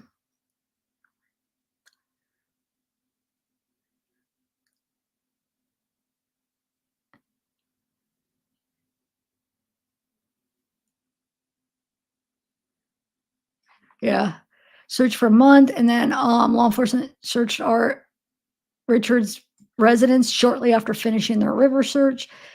Confiscated flash photography from RA, process photography. says the path appeared to pivot based on KK's info. Search, okay, there you go. Communicated with Libby, discussed this case with law enforcement. Yeah.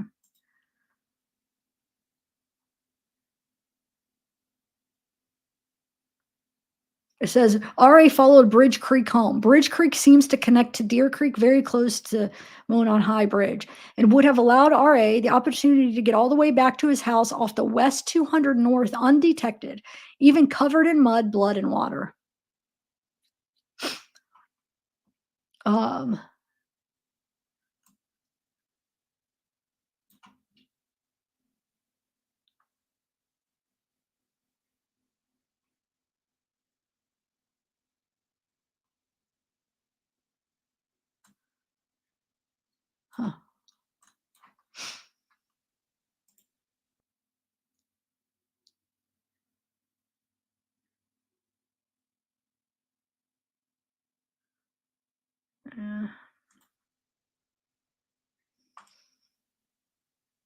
Yeah, I have another one. So it's got to be Keegan's address and Richard's old address. 2 minutes.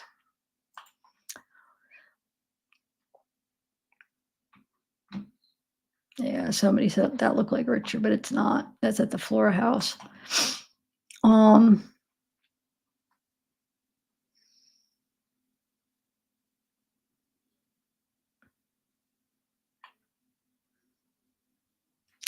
Yeah, when Libby German's grandmother told me Alan made copies of photos of Libby for her funeral, and he basically didn't make them pay for it. He had different jobs at the local CVS, including pharmacy tech. He married his wife at the age of 19, and she was also 19. He moved. He bought, in 2006 is when he bought the home he had lived in since.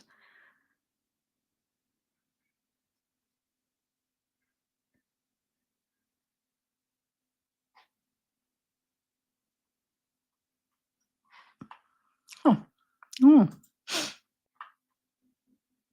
Yeah, maybe next live I could go over like other all my Delphi files. This is just my ones that are revolve around the Richard Allen stuff. I have so many other ones. Oh look, I have a Keegan one. Well, this is just a small one. I have I have a bunch more of Keegan, but let me see what I have in Keegan from here. Look at all that has been redacted.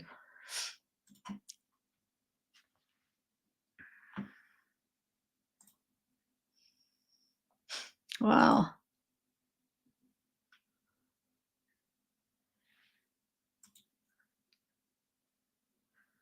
Maybe we'll go through Keegan another time. I'm like itchy. I feel like I have allergies. My face is all itchy. All right, let me see what this is. I have one more little file.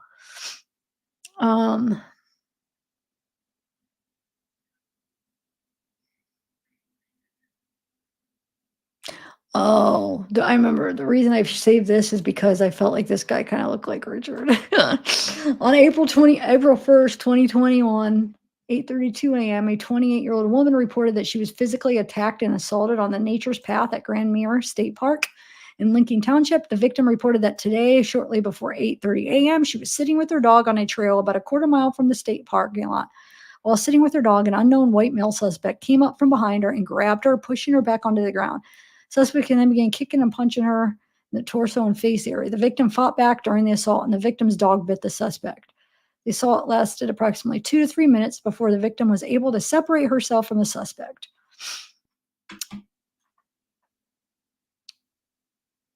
Run from the scene. Where suspect and run from the scene to her vehicle and call 911. Suspect ran the opposite way. Did not say anything during the assaults. His motive was unknown. That was the sketch of the person. Anyway.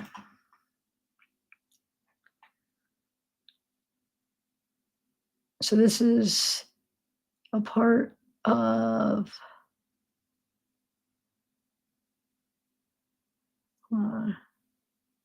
It was discovered that blank of one of the victims was missing from the crime scene while the rest of their clothing was recovered. It also appeared the girls' bodies were moved and staged. Based upon my training and experience, it is common for perpetrators of this type of crime to take a souvenir or in some fashion memorialize the crime scene, whether by photos or electronic or digital methods that are then downloaded onto computers, storage devices, tablets, phones, iPad devices, or other electronic devices that store digital data for later viewing, scanning, or copying. But this was about that case. What's this? Oh, that's just his stuff.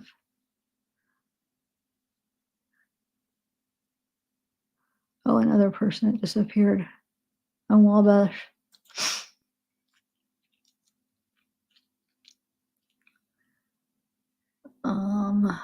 In custody is showing him room, and he was in White County Jail, Carroll County Jail, White County Jail.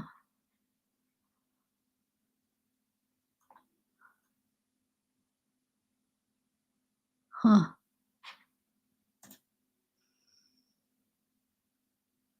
It says Lesenby suddenly found himself trying to recall any bit of conversation he had with Allen. The kind of pleasantries one has every day with someone ringing up a customer.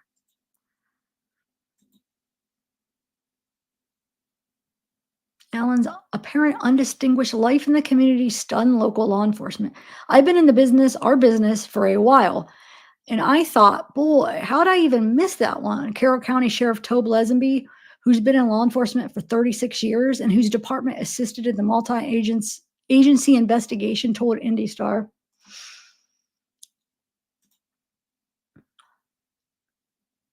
Searches of his home yielded at least one article of clothing that tested presumptively for human blood. It was then fast-track tested for one of the girls' DNA. I don't know where this is. This must be art. Looks like it's from a Facebook post, doesn't it? Other items were also found at his residence that are linked to the homicides as well, though the source either didn't know or didn't say. I don't think that ended up being true. I mean, I guess there could have been blood on it, but nothing was linked back to that. We didn't hear anything. According to the source, the original felony misdemeanor theft charges were withdrawn. Also, according to the source, the family was blindsided. They have gone into hiding. Come forward voluntarily within a week of the murders to tell law enforcement that he had been at the trail that day and he took a walk within the time frame of the murders. The source does not know whether RA claimed to have seen anything unusual, just that he interjected himself into the investigation. My guess is that he was covering himself in case someone else saw him there. This is everything I know. My friend has a source. I cannot reveal any names.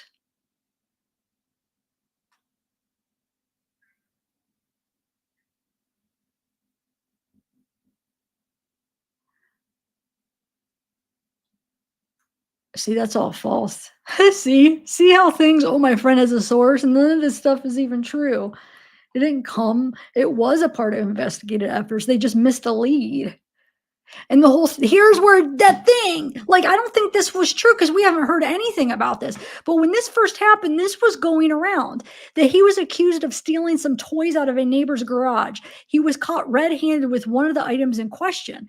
Though the tool was of relatively low value, entering the neighbor's attached garage is a felony, and he was arrested and charged as a result and forced to submit DNA. Lie. That was false. That was not true. But that's what we did think that for a while because we're like, oh, that's how they arrested it. That's how they got him.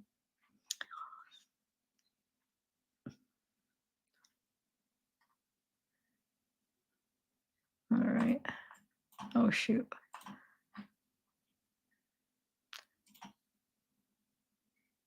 It's that same thing that's not even accurate.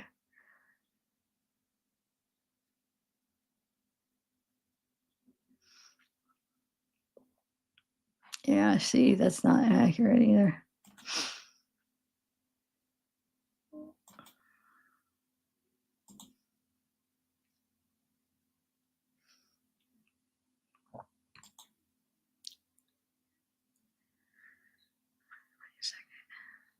Public sealing the record.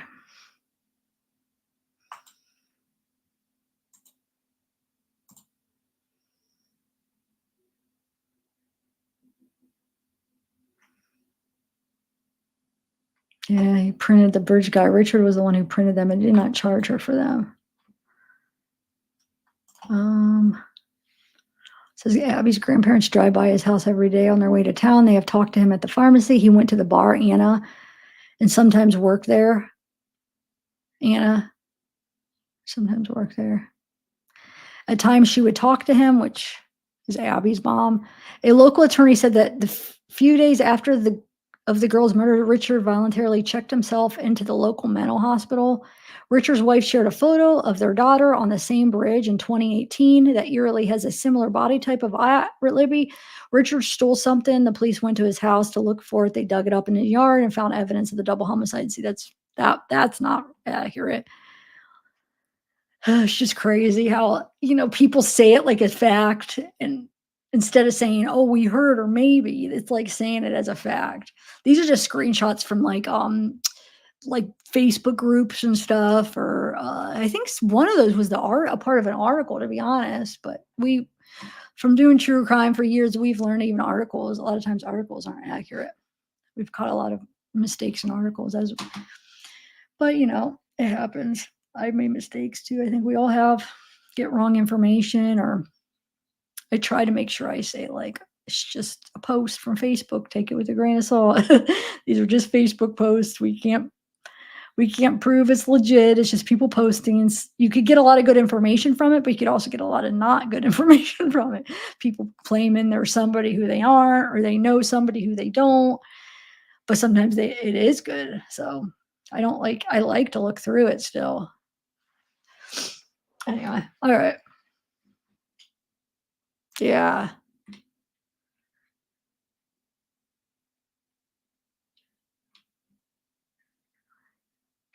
No, news gets paid by the state to prove facts that trial not be issued to us.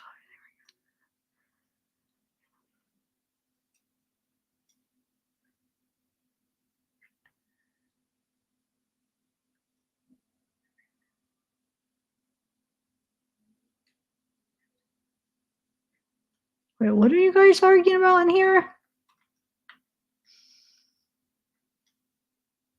I mean, like, I shouldn't say arguing. What are you guys debating about? Like, about like who got into the trial? Let me see if I can figure out what's going on here. Oh, cool, Nosy. Have a good night.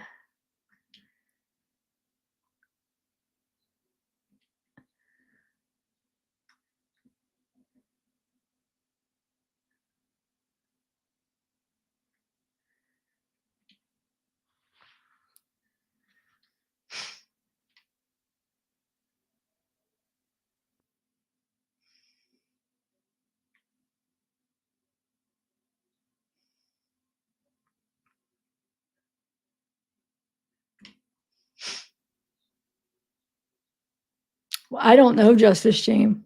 I have no idea. I don't think anybody knows. I mean, of course, I shouldn't say that. Of course, I'm sure the family knows and stuff, but I'm saying, like, I don't think anybody like in here probably knows for sure. I would love to see what she thinks, because that would be really telling. And even if she did, like, even if she says that, oh, she doesn't remember him like molesting her, it doesn't mean it didn't happen. If she was too young or repressed it, you know what I'm saying? So it doesn't mean it didn't happen, but I don't know. I have no idea. I'd love to hear an interview with her. I doubt she'll give one. Not even Kathy's not even gave an interview. I don't think she will. I don't blame her. I mean, it's not like I blame her for not doing an interview. If it was my dad, I would be at the trial, unless if I thought he was guilty, then I'd probably struggle with that. But if I thought my dad was innocent, you better believe I'd be at the trial. But everybody's different, just because I would be there doesn't mean that she would, So I don't know. I have no idea. I don't even know if she lives local. Maybe she doesn't live local. I'm not sure.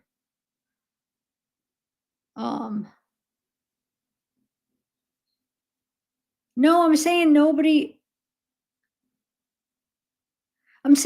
knows, not nobody knows her name. I was saying nobody knows her view on it. I thought that you were asked, I was answering the question, this part, does she believe her dad was guilty? That's what I was responding to about nobody knows. Like I don't think any of like us YouTubers know is what I'm saying, or like news media, because I don't think anybody's gotten an interview with her or wasn't been able to answer that. Of course people know her name. I could probably go through my video of me going through Kathy's Facebook and probably just stop on different parts and probably come up with her name. I don't know. I don't think I should do that though, but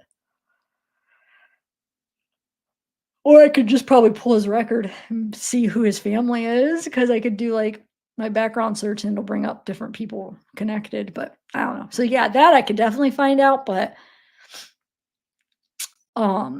as far as him being guilty, I have no idea. Oh, what's this?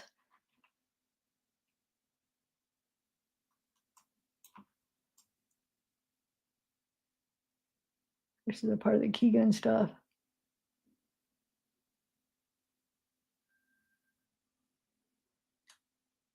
We could do another one going over. I want to find the part of his interview where he talks about talking to Libby and then something about meeting her.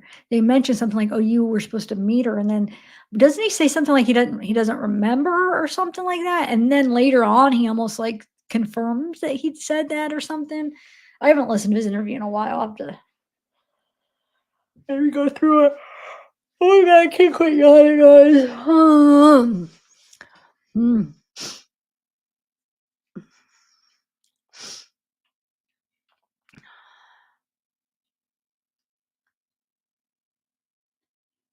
Oh, really? That's surprising. For like a character witness?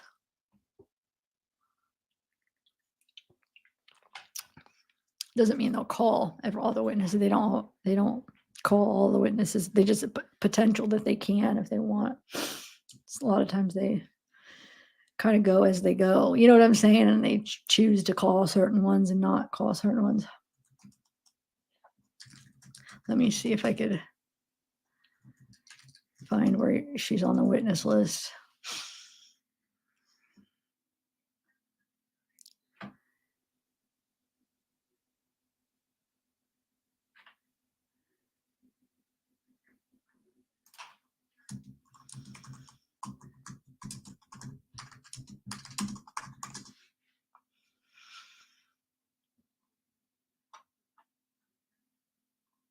So Reddit, it says her daughter and husband are listed as witnesses, but let me see where this is. This is legit because we see how people get things wrong all the time. Let me see. Or I could probably find the documents, actually, to be honest. I'll just have to do that next time. I don't have the energy the way I'm feeling right now to do that. I'm glad I did this live to keep my mind busy because I just have not been feeling good.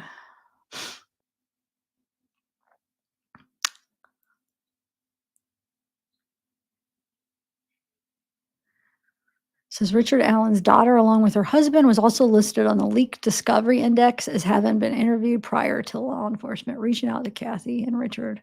Oh, that's right. I had that leaked list. I have to go through my files. I have it somewhere. I'll have to find it. Dang it, I have so many files though. Oh, I try to organize them the best as I did them last year. I might be able to find. It might not be too hard to find. I'll have to see. But okay, it did get leaked. But it actually says that they're listed for the state against Allen and not the defense. At least that's what Reddit says.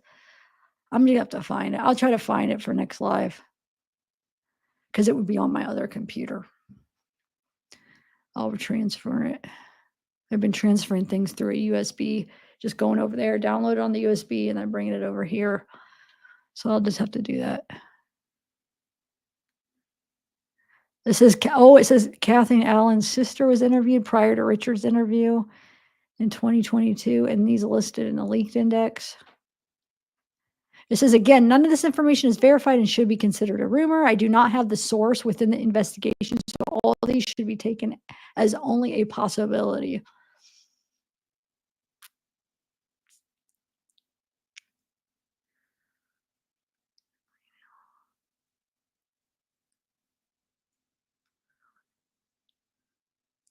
But it says Baldwin approached Nick McClellan to discuss a plea deal. McClellan would only agree to a plea if Richard was not able to challenge the plea in the future and requested a full admission of guilt, much like Dennis BTK Rader.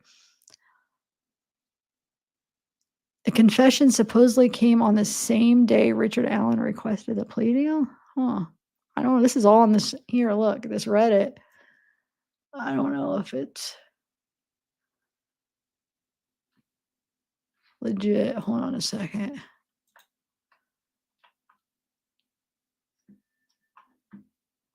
Oh, that went on a different one. Okay. I mean, I don't know. Updated unofficial rumors. It's from last year, though.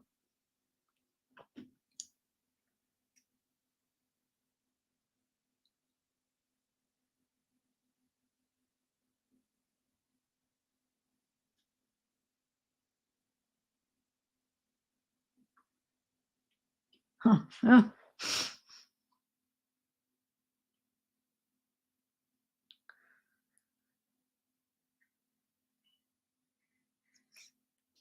Never heard that one. For use to sync, I don't think that's true. Wow, I've never heard of that. Use Weber sync.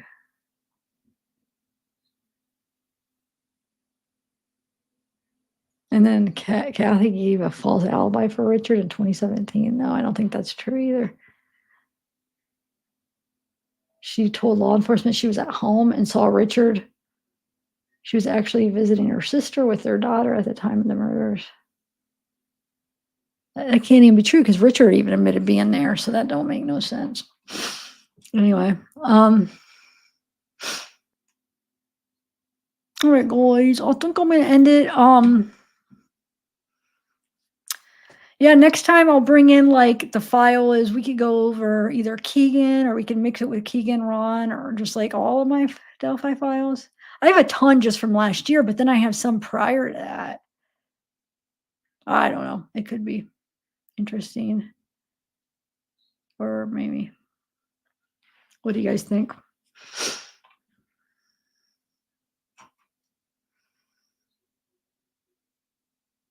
Wait, attracted? Who's attracted? Of doubting prosecution. The case to being attracted? Who did that, Becky? What? How do you make the leap of doubting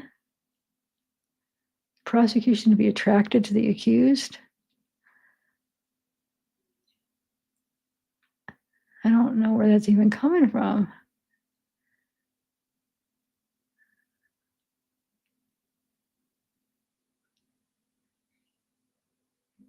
Oh, thanks, Chloe.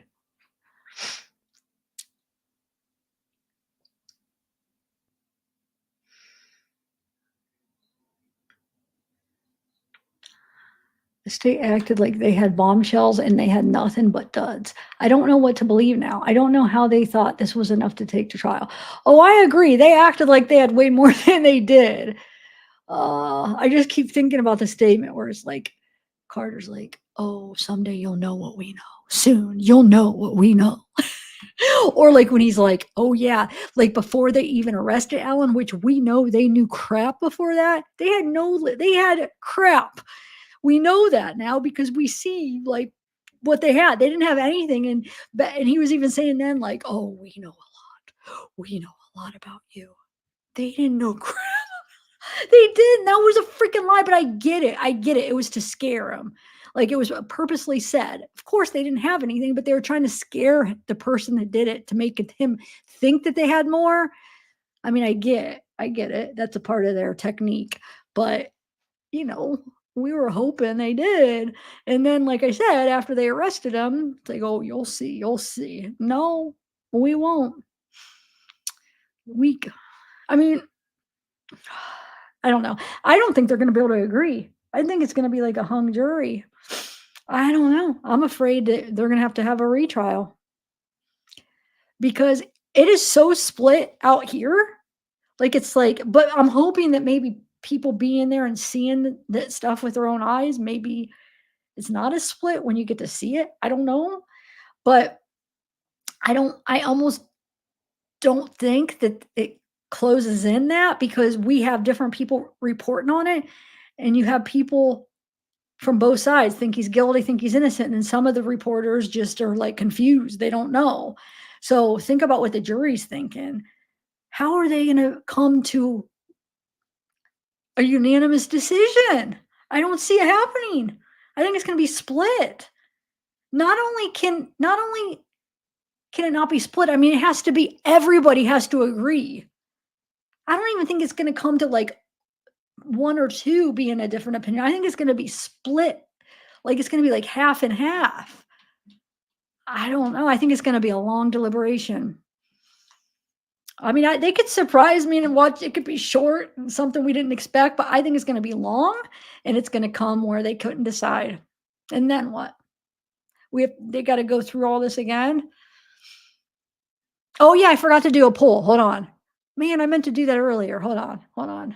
Thank you for reminding me. I forget a lot. I was into those news clips, dude. I was like really zoned into those. I don't even think I barely looked at chat. I was really into those. All right.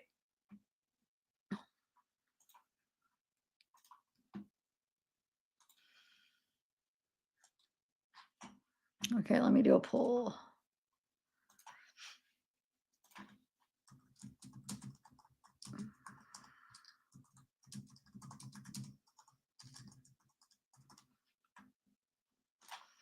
Just simple. Try to hurry up and answer so we get everybody's vote in.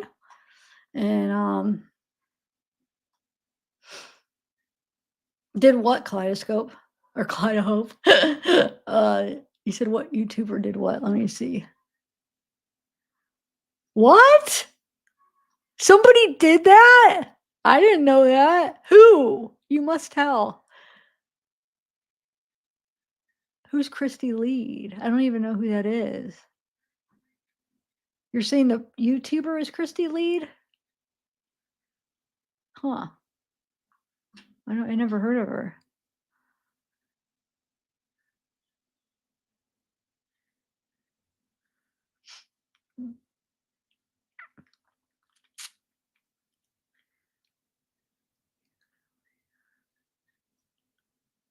Oh, thanks, Sonia. Good night, too. Oh, they did. 100%. They did. Made it so much worse.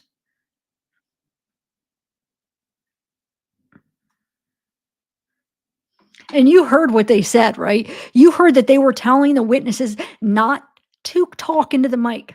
Don't worry about talking to the mic. Just sit back and relax. Don't talk into. Tell them not to talk into the mic because who cares about the people back there? They just had to hear. You know, those people back there were the family that deserve to hear this. That's how freaking that. When I heard that, I'm so mad. So these witnesses are trying to talk into the mic and they're telling them, no, just sit back. Don't talk into the mic. They don't need to hear. We just need to hear. Just talk loud. He says, I'm like, that's for them back there, but they don't need to hear. Like, we need to hear. Are you freaking kidding me?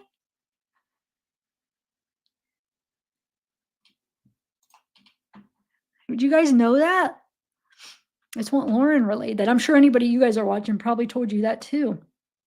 But I'm watching the Hidden True Crime with Lauren, and she had said that. I was just like, what? That's so freaking messed up. So, what's up? Mm.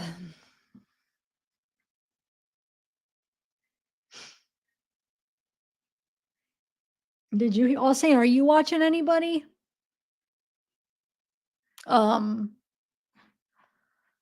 Like about the trial or no?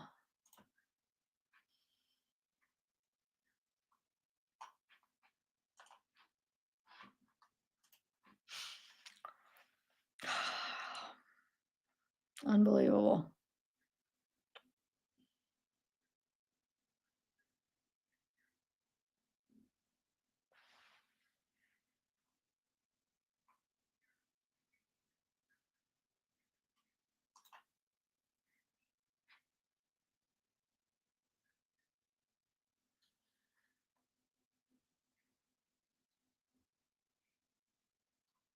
Wait, who's calling you dumb? Everybody be nice. Or people in here are calling you dumb? Well, I'm glad you stuck around.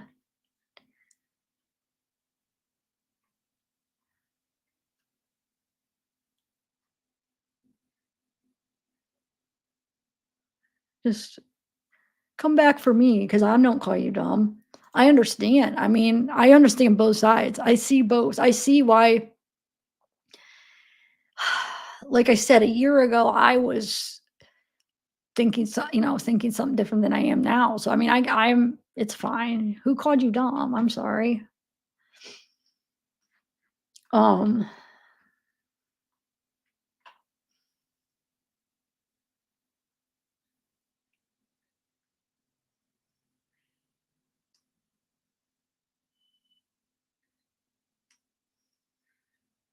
That's what I heard. Originally, that's what I heard that they were looking for, but didn't it come out in the trial that they were actually looking for the clothes that were taken? Back then when it happened, that's what they were saying. It was because his cat died and they were just trying to dig up the old pet to see because they had a pet, like a animal hair, but we haven't heard about that animal hair. No, they haven't brought that up. Maybe because they couldn't find a match or something. Um, but I don't know. I feel like in the trial they made it seem like it was to see if he kept the souvenirs or whatever. I could be wrong, but that's what I was under that impression when I heard. I forget what Lauren said about that, but that's what I thought she was saying. Oh my God, Emery Dawn, be careful with that. That's all I'll say. Be careful with that one. Thomas, hey. How are you?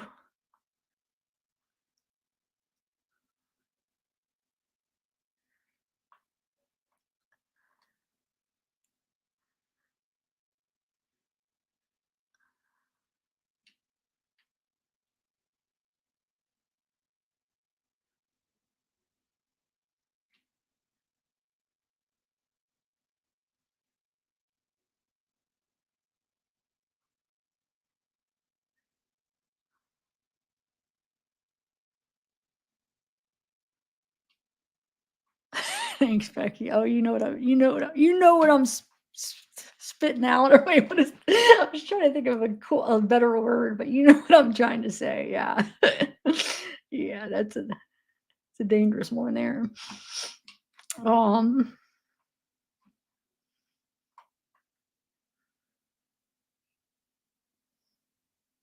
Yeah, maybe.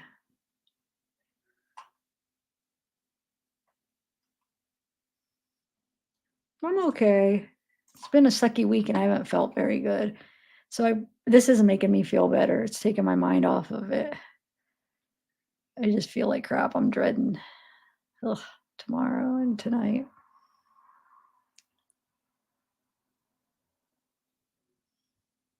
Oh, really? Email me. Huh. That's not good. I like to keep my chat open. I have an opinion, but you could see I'm welcoming whatever opinions, but we all have an opinion and it's split. It really is. So, I mean, of course, there's going to be people with both opinions here. I don't want people being treated bad. I don't know. Now there's a couple people saying that it's a mean chat, Sarah. So I want to get to the bottom of it. I missed chat. I was freaking into that. I barely looked at chat today. I'm sorry. I missed it. So maybe I could have stopped some of that. When that news thing, because I was watching, I have it, my shared screen, but the big screen that I have the news. So I'm just like sitting there watching that, which I don't have my chat up over here. And then when I'm reading, I can't see chat. No, I haven't, but I've actually today, I was thinking because my smell, I would keep thinking it's hormonal because I was having hot flashes and like I almost feel like it's PMS times 1,000. Like I feel depressed, but I know it's not. I'm not depressed because of anything. I could tell it's just this thing. Like it's gonna go away because it's not because of anything. It's just I feel like depressed. I feel hot flashes. So that's why I thought I keep thinking it was hormonal. But the last couple of days, my tastes have been so weird. And when I had COVID a couple of years ago, I had a weird taste. My taste was off for years. It still hasn't been the same. But now, the last couple of days, it's been like I have this taste where it's like it tastes like alcohol, but not real, like not like a beer or like a real strong alcohol, but just like an alcohol-y taste in my mouth. And then the smells weird. Everything smells weird. My coffee is disgusting, which sucks because that's what I look forward to that every day. So then, yeah, maybe, but it's not like any COVID I've ever had. So it's just weird. I feel exhausted. All I want to do is sleep. The hot flashes and depression, that's the symptoms. And now taste and smells weird. So, I mean, is that symptoms? No, I didn't, Geraldine.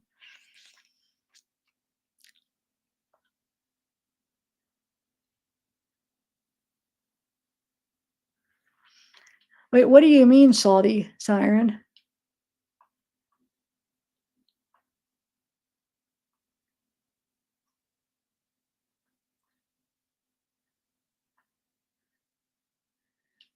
Email me, guys, because help me see what I missed in chat, because I did not see chat and I want to know if it's something I should know. But yeah, so yeah, because I want my chat to be an accepting place. I need it to be. If I haven't even modded anybody because I want it to be, and I'm afraid if I mod somebody, they might, because a lot of times you mod people and they get this power control, and I'm really bad at like unmodding people because then I feel bad. And like, nah. So it's like I'm really picky on who I mod because people have trouble being open. They do. It's a really unique personality of people that can be open and not use that to be like, oh, I'm going to remove it because that's against what I think and that offends me because I don't think that way. Like anybody that thinks differently, people get offended. And I just need people to not, and then also be nice and debate nicely. Don't be like, nope, you're wrong, I'm right type thing, you know? So yeah, so if something is going on, I just need to know. But yeah, so it's like an alcohol taste. I know, Soul. I texted you. I don't know if you got it. I was like, come before my live started. I'm like, I need you. Yeah, some people just don't have, they wouldn't be good at it. You know what I'm saying? It's fine. Some people couldn't let stuff go. So I try to like look for personality traits, or like when I see in chat people that don't get annoyed with other people when they're discussing different opinions, and people that can handle it and they don't get so offended, they don't lash out, they don't get sensitive on things. I just need somebody like that.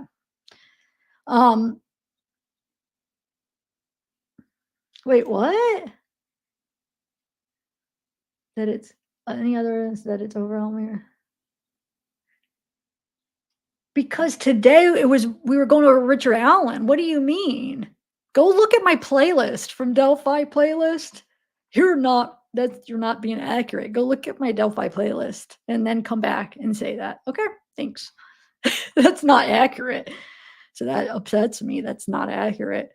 Today was Richard Allen. Look at the title. It was Who's Richard Allen? I went over all the Richard Allen stuff that I had, all the files I had. Played news clips.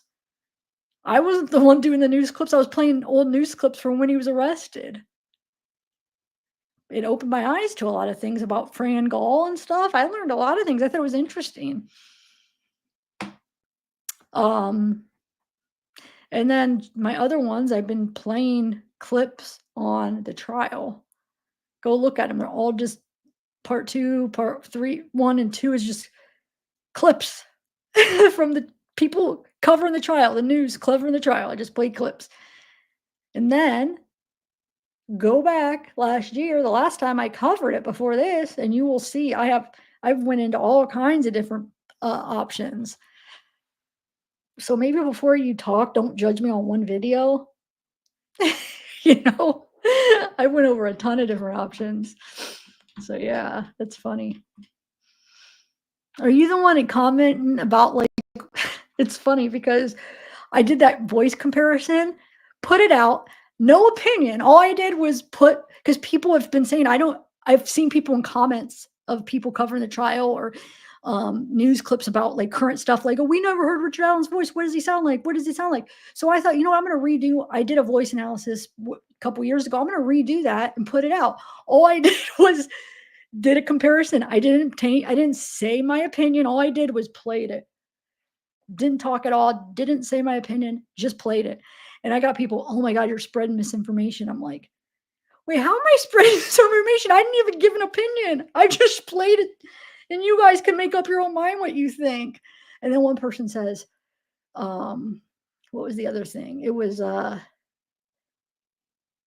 why are you so strong on Richard being guilty or something? It's like, on that video, I'm like, I didn't even give my opinion on this voice analysis. I just played it and let you guys make up your mind. On either of my voice analysis, I never did. I just put it out there. You guys can listen. You decide. But that's how ignorant some people are. All I'm doing is playing the news clips. But because it was right after they arrested Richard, which I thought it was important to watch now. Let's get the perspective right after they arrested Allen. Obviously, a couple hundred people thought it was interesting too, because they watched. And there's a lot of people in here that think he's guilty. They still watched, or think he's innocent. They still watched. It's interesting to see what the news was saying back when he was first arrested. Then I was just reading my file from when he was first arrested. I made a file. I just went through it. And yeah, I'm allowed to have an opinion. I think he's BG, but I have went through, I'm open still, and I have went through a lot of other options. I went through the Odinism option a lot. I went through it deep, like go watch my videos. So that's bullcrap, dude, you know? Dude, man, bro. You a man, bro? Oh, you got Lebowski. I don't know if you deserve to have that picture up there. It's a good movie. Anyway. Oh, they just disappeared, didn't they? You don't have nothing to say?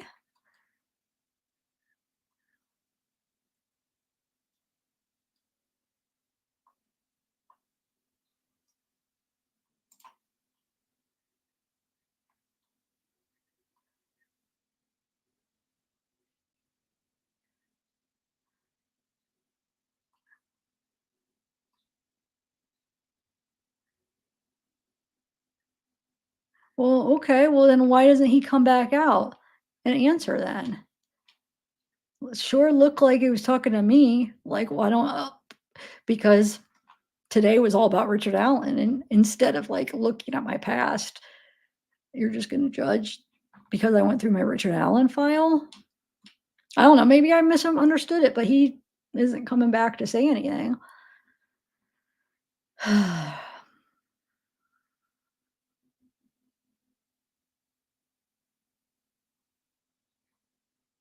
Where are you, dude, man? Dude, man.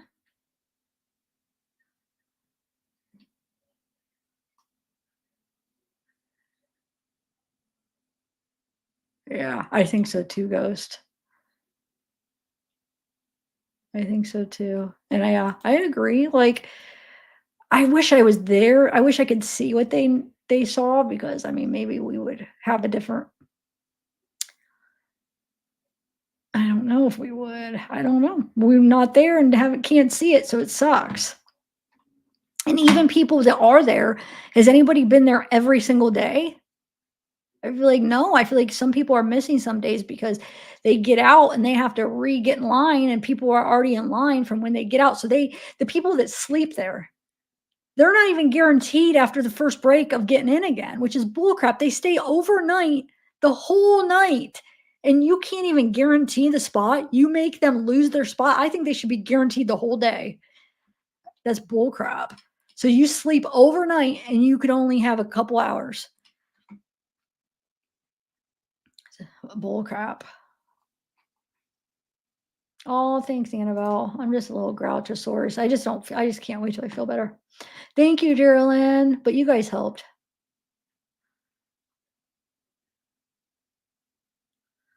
They did or not, Libby, Natalie, Sally won't get justice. Yeah, I 100% agree. because even if he's convicted and he did, like I'm saying, if he's convicted and he did do it, there's still going to be all this doubt that for the family, it's not going to feel like they got justice because they're going to be seeing all this crap of people doubting it. So then they're going to even wonder. So it's just never, it's not going to be like a for sure thing where like it's felt that there was justice. And the sucky thing is, even if he has this moment where, let's say it's him and he has this moment where he's like, comes clean and is like, no, I really did this. And he's coherent and everything, people will still doubt that because these half people that think he's innocent, they will find any reason to not believe that. So there will never be justice. I feel like there won't be, as far as like where everybody feels like there's justice. Not that there might be, and we just might not know, because maybe, let's say he gets convicted and it was him, then there really is justice, but we won't know for sure. Now, if he doesn't get convicted, then there's 100% no justice because if he did it, he got free. And if he didn't do it, that means there's somebody out there that freaking did it. But yeah. I thought she missed 2 days though. Why was I thinking she missed 2 days? I could be wrong, but I thought she missed 2.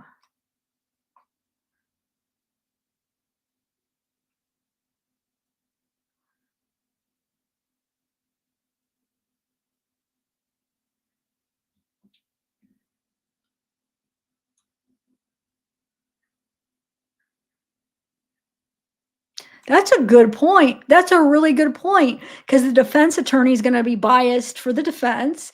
And if they work for the state, yeah, that's actually a good point. I know defense diaries is all about his innocence, and I heard that Andrea is too. Is Andrea a defense attorney? Is that what she does? That's a good point. I never even thought about that with her. I've thought about it with defense diaries guy, but I didn't know what she did. But if it's true for her too, yeah, of course, there's going to be a bias. Regardless, you know, even if they're right, they're still going to be biased to that. All right.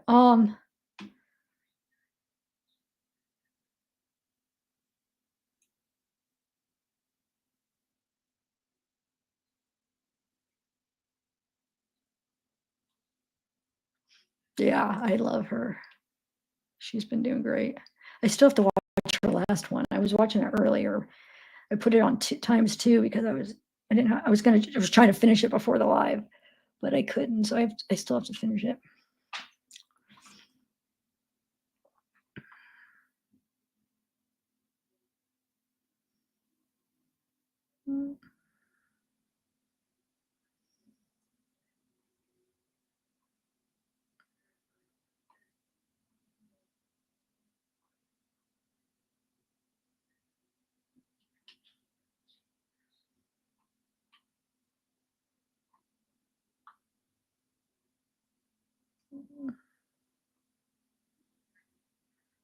I just have so many questions. I was here and see the videos myself. I feel like we're missing too much. Yeah.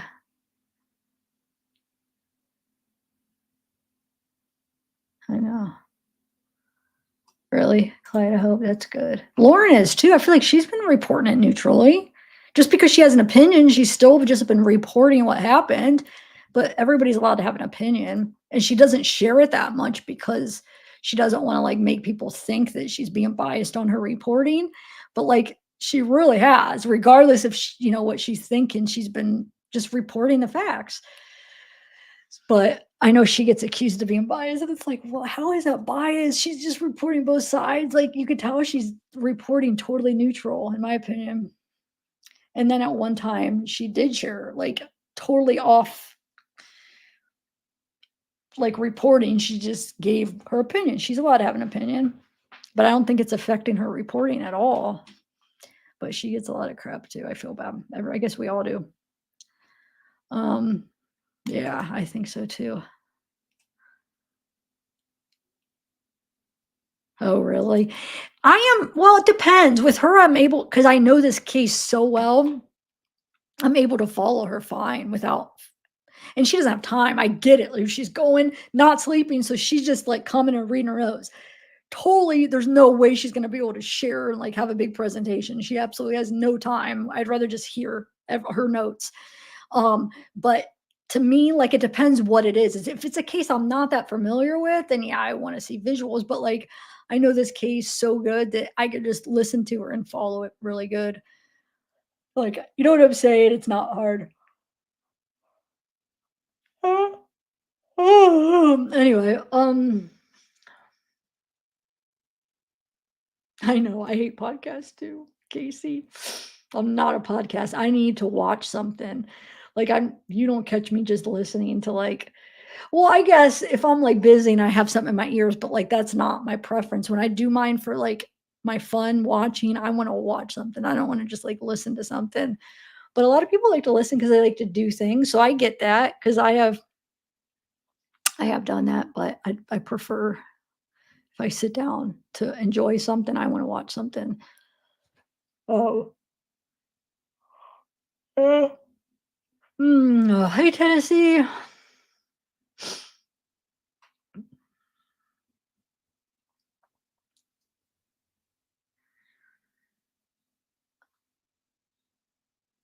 I know. That was the top. That was the tip of just the insult of like, first of all, telling the witnesses not to speak into the mic and they could barely hear. Then not letting them bring anything but a pen and a pencil or paper. Then why not do, if you're going to be that way, put it in a bigger courthouse where you could hold more people. Like, couldn't they do that? Couldn't they like reserve a bigger courthouse knowing that there was no videos to at least so the family and some of the locals could get in, some of the media? Like, why in such a small place where barely anybody could fit? I feel like it's a smaller place. Isn't there a bigger place where maybe they could let in a little bit more people? And the fact that they freaking wouldn't show the Richard Allen stuff to everybody, only the jury, which some of the reporters were in a seat where they could see the laptop, so they reported on what they saw, but they weren't supposed to see that. To reserve his dignity or whatever. I guess the family was so mad because it's like, wait, where's Libby and Abby's dignity? You didn't care about theirs. They wanted to see the videos. Come on, you're showing Libby and Abby's crime scene photos. We want to see Richard's freaking videos. They only let the jury see them, which I thought was horrible, saying, oh, his dignity. But yet 2 girls, I mean, you showed that. You should be able to show Richard's. Anyway. Oh, thanks, Kat. Yeah, I think we're gonna be shot down. I heard what the few people that actually saw off the little laptop. Yeah, I heard he was been naked in a lot of them. He he was strapped to a wheelchair at one for transport. I think at one time he had a bag over his head for transport. What else?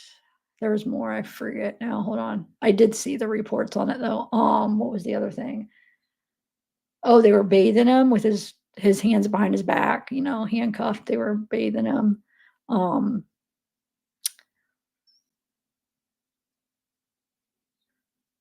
forget now what else, but yeah. Exactly. No, though, that was the defense requesting it. I actually talked to somebody that was in there, and I asked, was that who was requesting that? Because I wanted to know, because I wasn't sure. She said it was his lawyers requesting. We got his dignity, but the state and the judge agreed that yeah, we agree it should be. But it was the defense that requested it, not McClelland.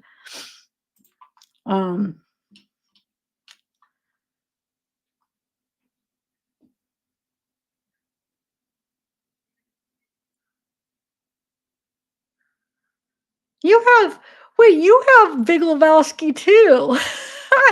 I love that movie. Oh, you from the movie. I mean, that's funny. I used to, oh my God, in high school, we used to watch that and smoke. It was such a good movie.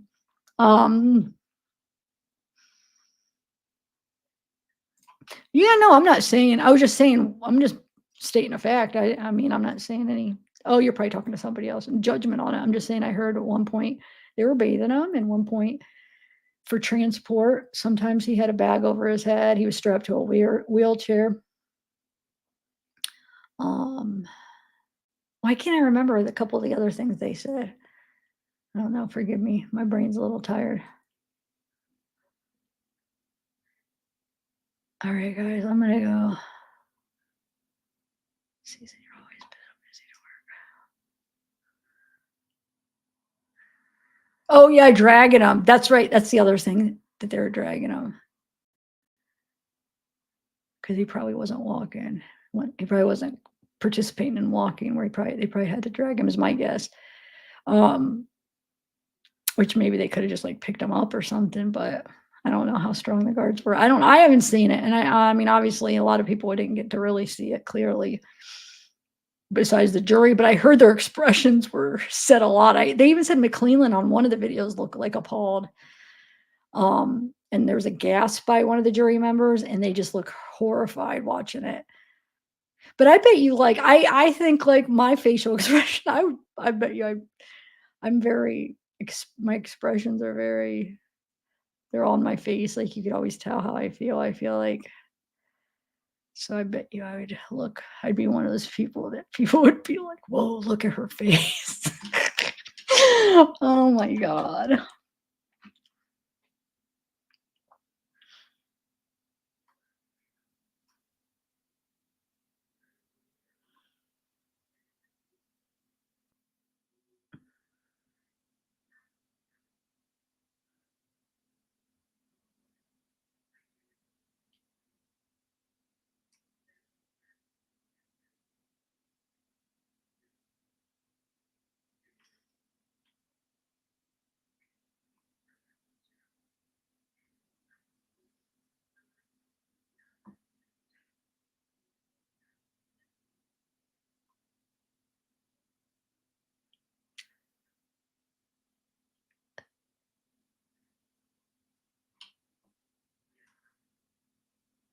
All right, guys, I'm going to go. Thank you. I'm not going to be doing a live tomorrow, but hopefully Tuesday. I want to do a Wade one because I got these files coming. So I might do it all. I've been just collecting like from the last week of any new things. So it'll be like over like a week worth of stuff that just came out in the last I'd say 2 weeks. Or maybe a week, I would say. Because yeah, I should be getting those. I probably should have them by the end of next week. The Wade Wilson files I ordered. So I'm excited to see what's in them. I'm anxious. I hope it's good because they're freaking expensive. There better be some good stuff in there. I'm going to be mad if there's not. Let's hope. Anyway. All right. Oh, voting. Oh, no, not at night. Dude. Yeah, I already voted early. I forgot. Oh my God, I'm nervous about the results. Dang it. I'm nervous. But maybe I will do it because I'll be too nervous to wait around. So maybe I could do a live. Because my channel isn't a political channel. So, maybe it won't do very good because maybe people will be watching stuff about that. But oh well.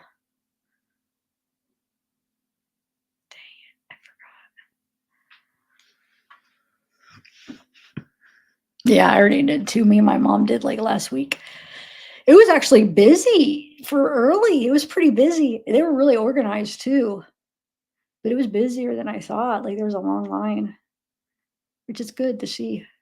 And like there was a new voter, and it was when me and my mom were in the process of voting, and the guy stopped. He's like, "Everybody, we got a new voter," and everybody clapped.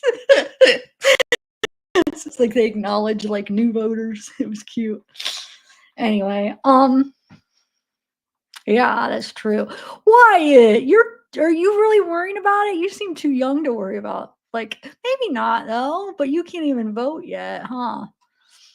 I feel like when I was that young, I was oblivious to like that. Like, I didn't know, I didn't care. I think I just cared like who my parents wanted or something. It was like, oh mom, who do you want? You know, I didn't follow it like that when I was younger. Anyway, oh, okay. Email me. I'm curious. Who do your parents like? You got me curious.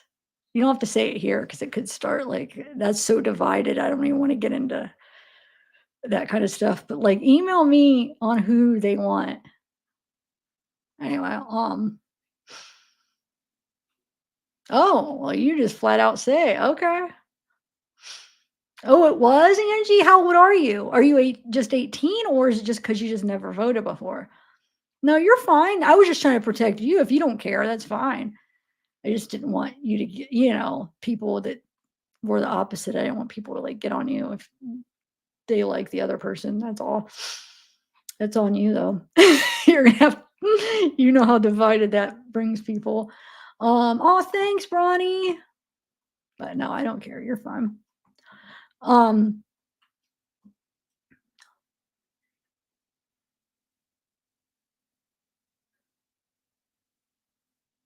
I gotcha, my 3 sons. Okay. But wait, Angie, how old are you? You got me. Oh, what? You never voted? Wow. Now you got me curious. What made you like? Who are you voting for? What made you, 51 years old, finally vote? Who do you want? You don't have to tell me, but that got me curious. Hmm. You got me curious. Huh. Anyway. All right.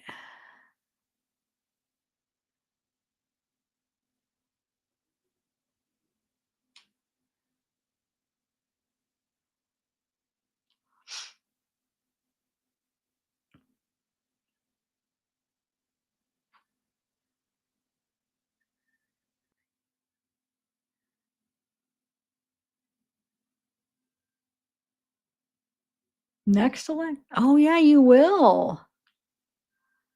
All right, I gotta go. I feel like crap. Yeah, if you want. All right, guys. I'm always curious. I don't know. I don't know if I'll share mine because with my channel, I feel like since it's not political, I'm gonna have a split. Like if I built my audience on my political beliefs, then my people would be following me because of my political beliefs. But since I didn't, it's gonna be split. And people are so emotional when it comes to this stuff, is that if I don't like the person they like, I could see them not following me anymore. So it's just like, I'm not gonna say, because it's not built based on politics. So people are just too emotional. So I can't do it. So I'll just shut up. That's why I don't share mine. All right. Bye, guys.